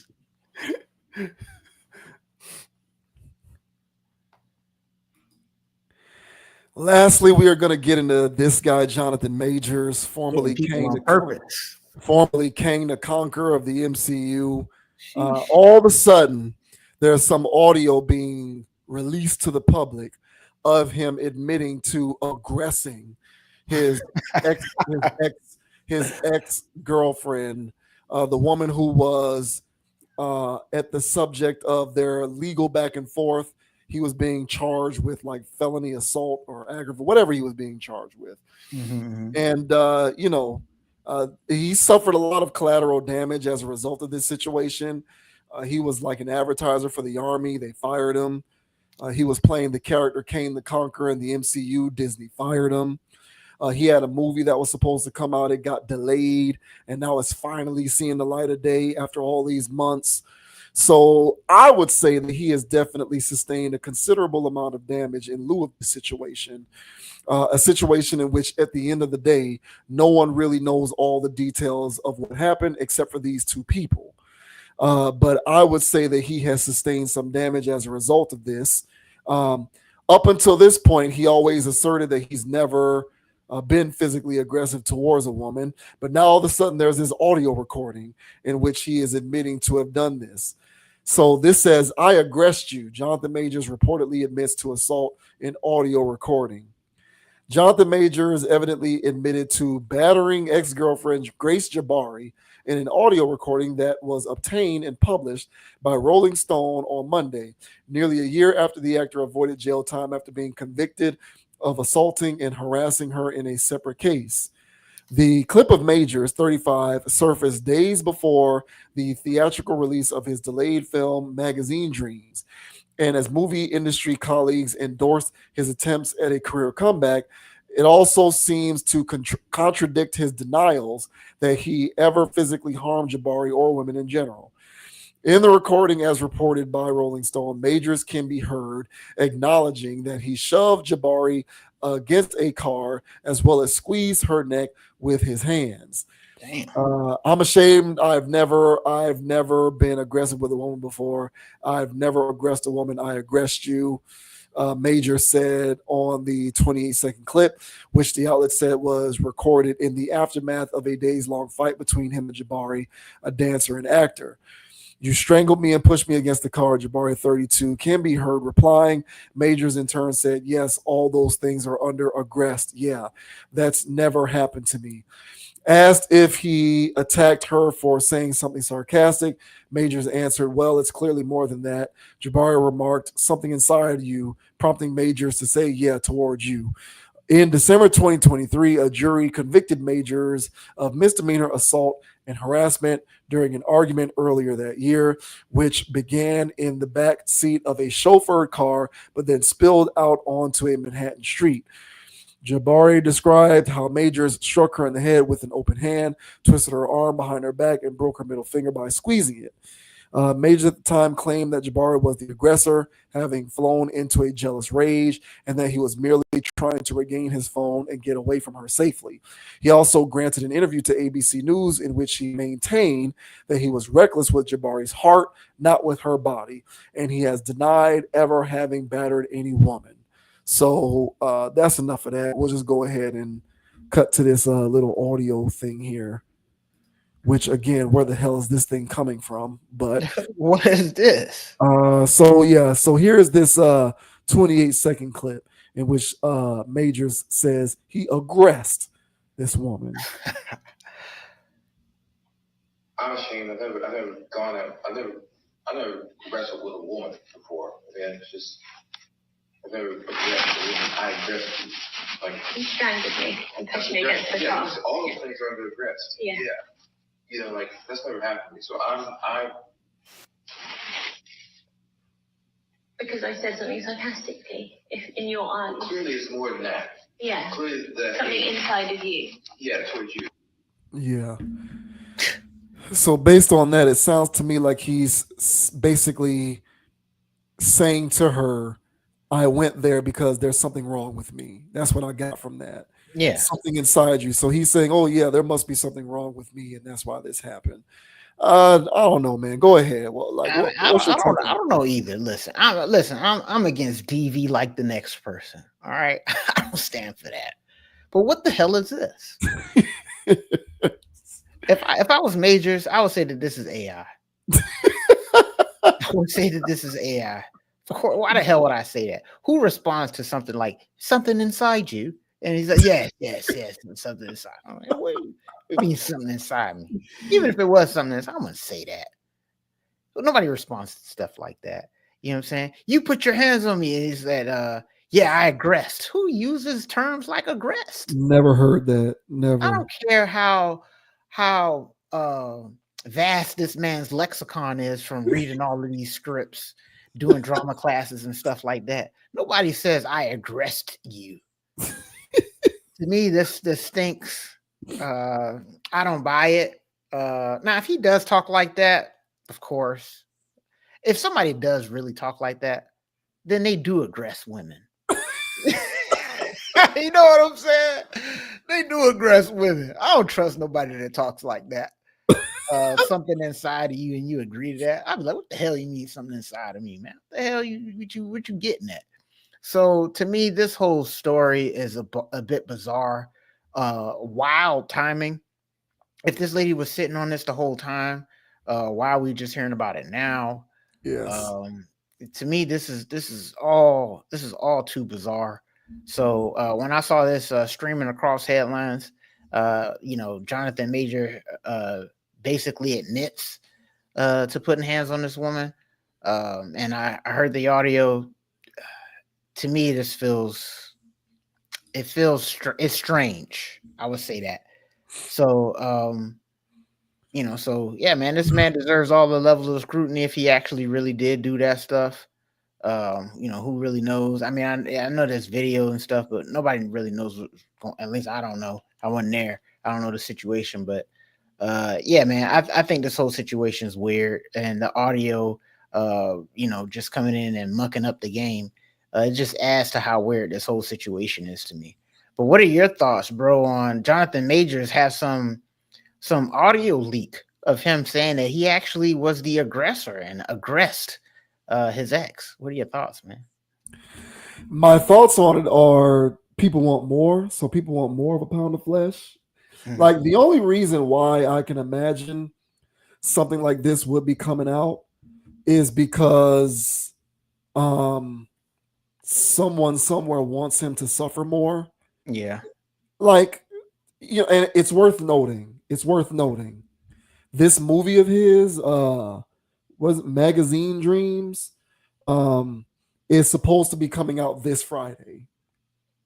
So on the week that a movie of his that's been completed since last year is supposed to be released, this clip leaks or this clip gets published. They're doing them dirty. Yeah, I mean, consequence, I think not. Not consequence. Coincidence, I think not. Yeah. Coincidence, I think not. So the guy has a movie getting ready to come out, and now all of a sudden his audio leaks, which will no doubt undercut the fact that he has a movie coming out. Mm-hmm. And, listen, I'm against it too. I'm against it, but I also feel like, how much pound of flesh do you want? You know what I'm saying? Like, what do you want? You want him to not have his movie come out? What do you want? Like, what purpose does it serve for this to come out now, other than for him to suffer more? Like I said before, the guy got fired. He was running in as promoting the United States Army. They immediately fired him off that. There were some other things he had going on. They let him go off that stuff. This movie got delayed. He was going to be Kang the Conqueror in the MCU, right? So for anybody who follows these movies, he was going to be playing the character that was going to be the next Thanos. That was what they were building up towards with that character that he was going to be playing. He was going to be like he was going to be the MCU's next Thanos. And Disney fired him. You know what I'm saying? That's a huge opportunity that he was essentially forfeit because of this situation, because of the bad PR. Mm-hmm. I would say now, and in addition to all of that, he did receive a guilty conviction for the aggravated assault or whatever.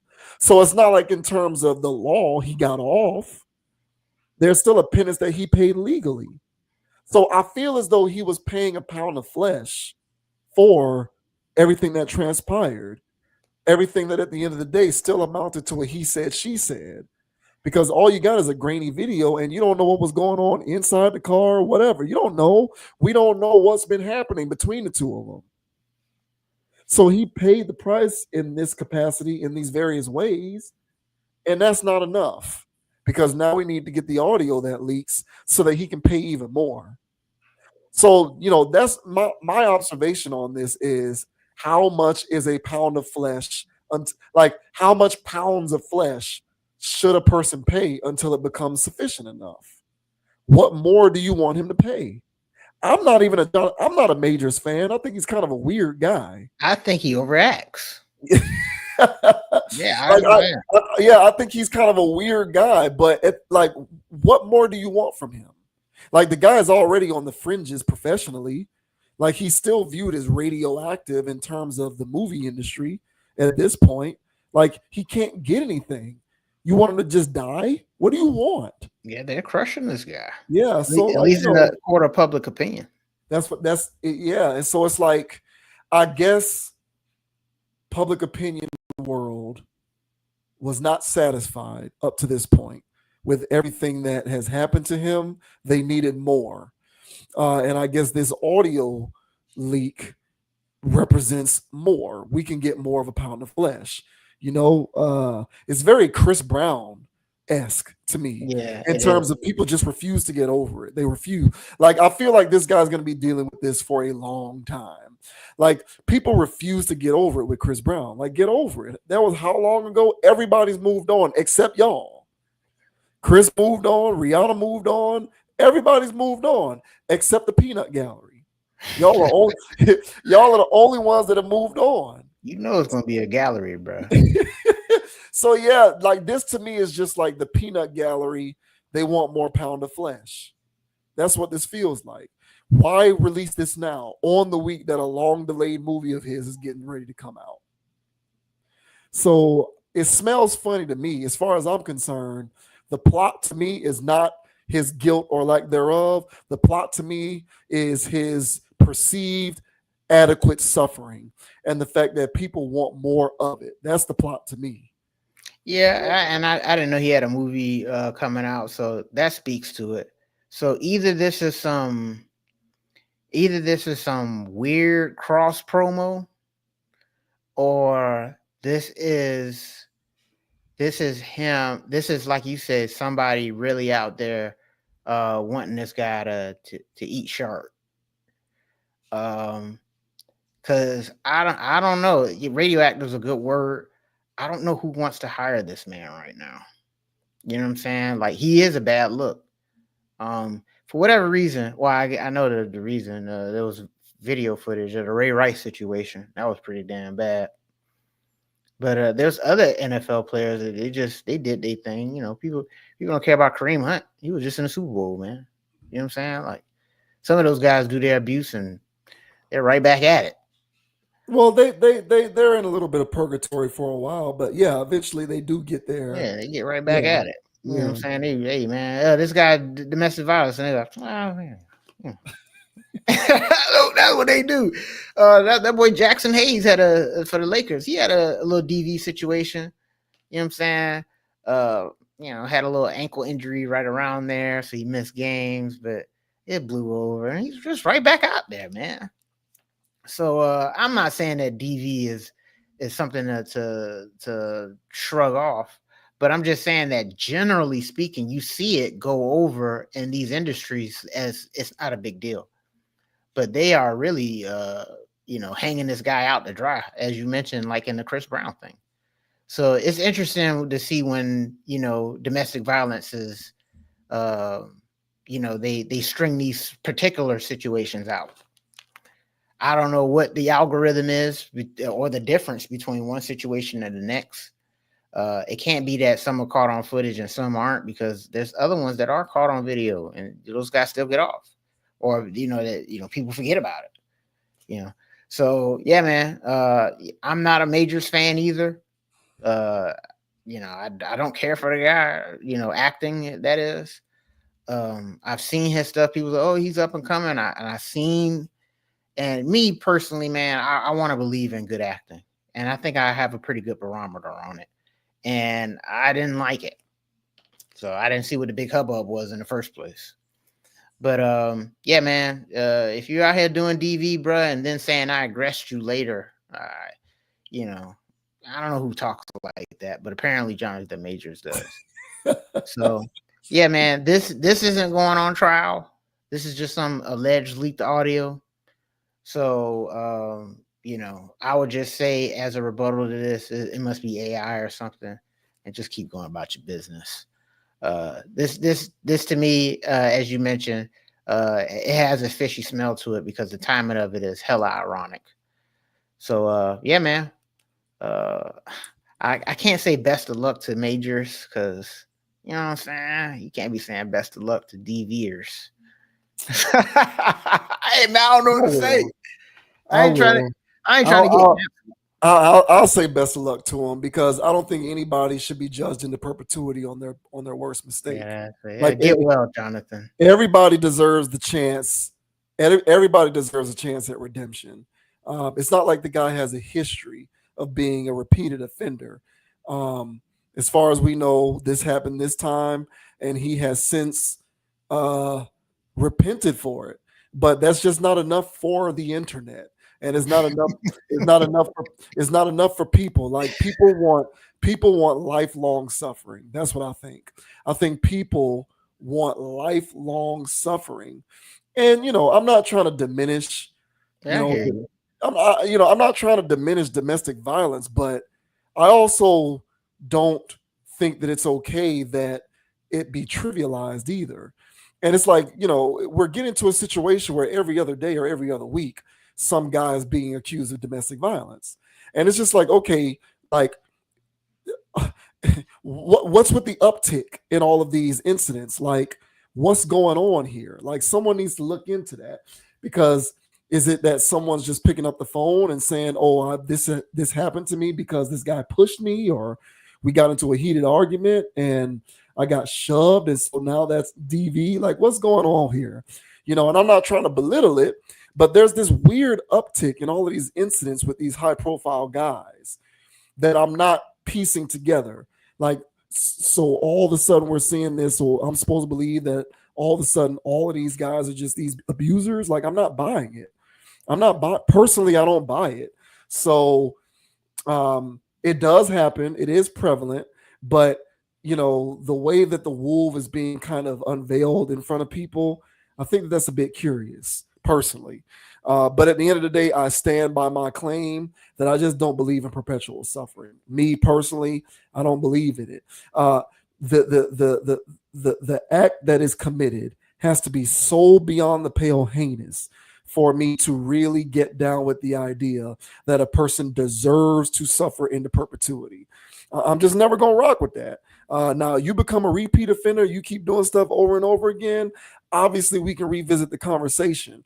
But somebody does something here and there or whatever, and you just can't let it go, and you just want to see this person suffer for forever. Me, personally, I can't get down with that.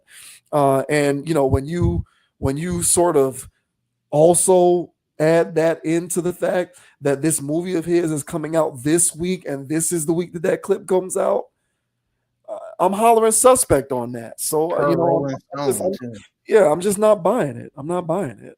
Yeah, hey man, I don't know myself, bro. This is all too much for me dealing with these celebs, man.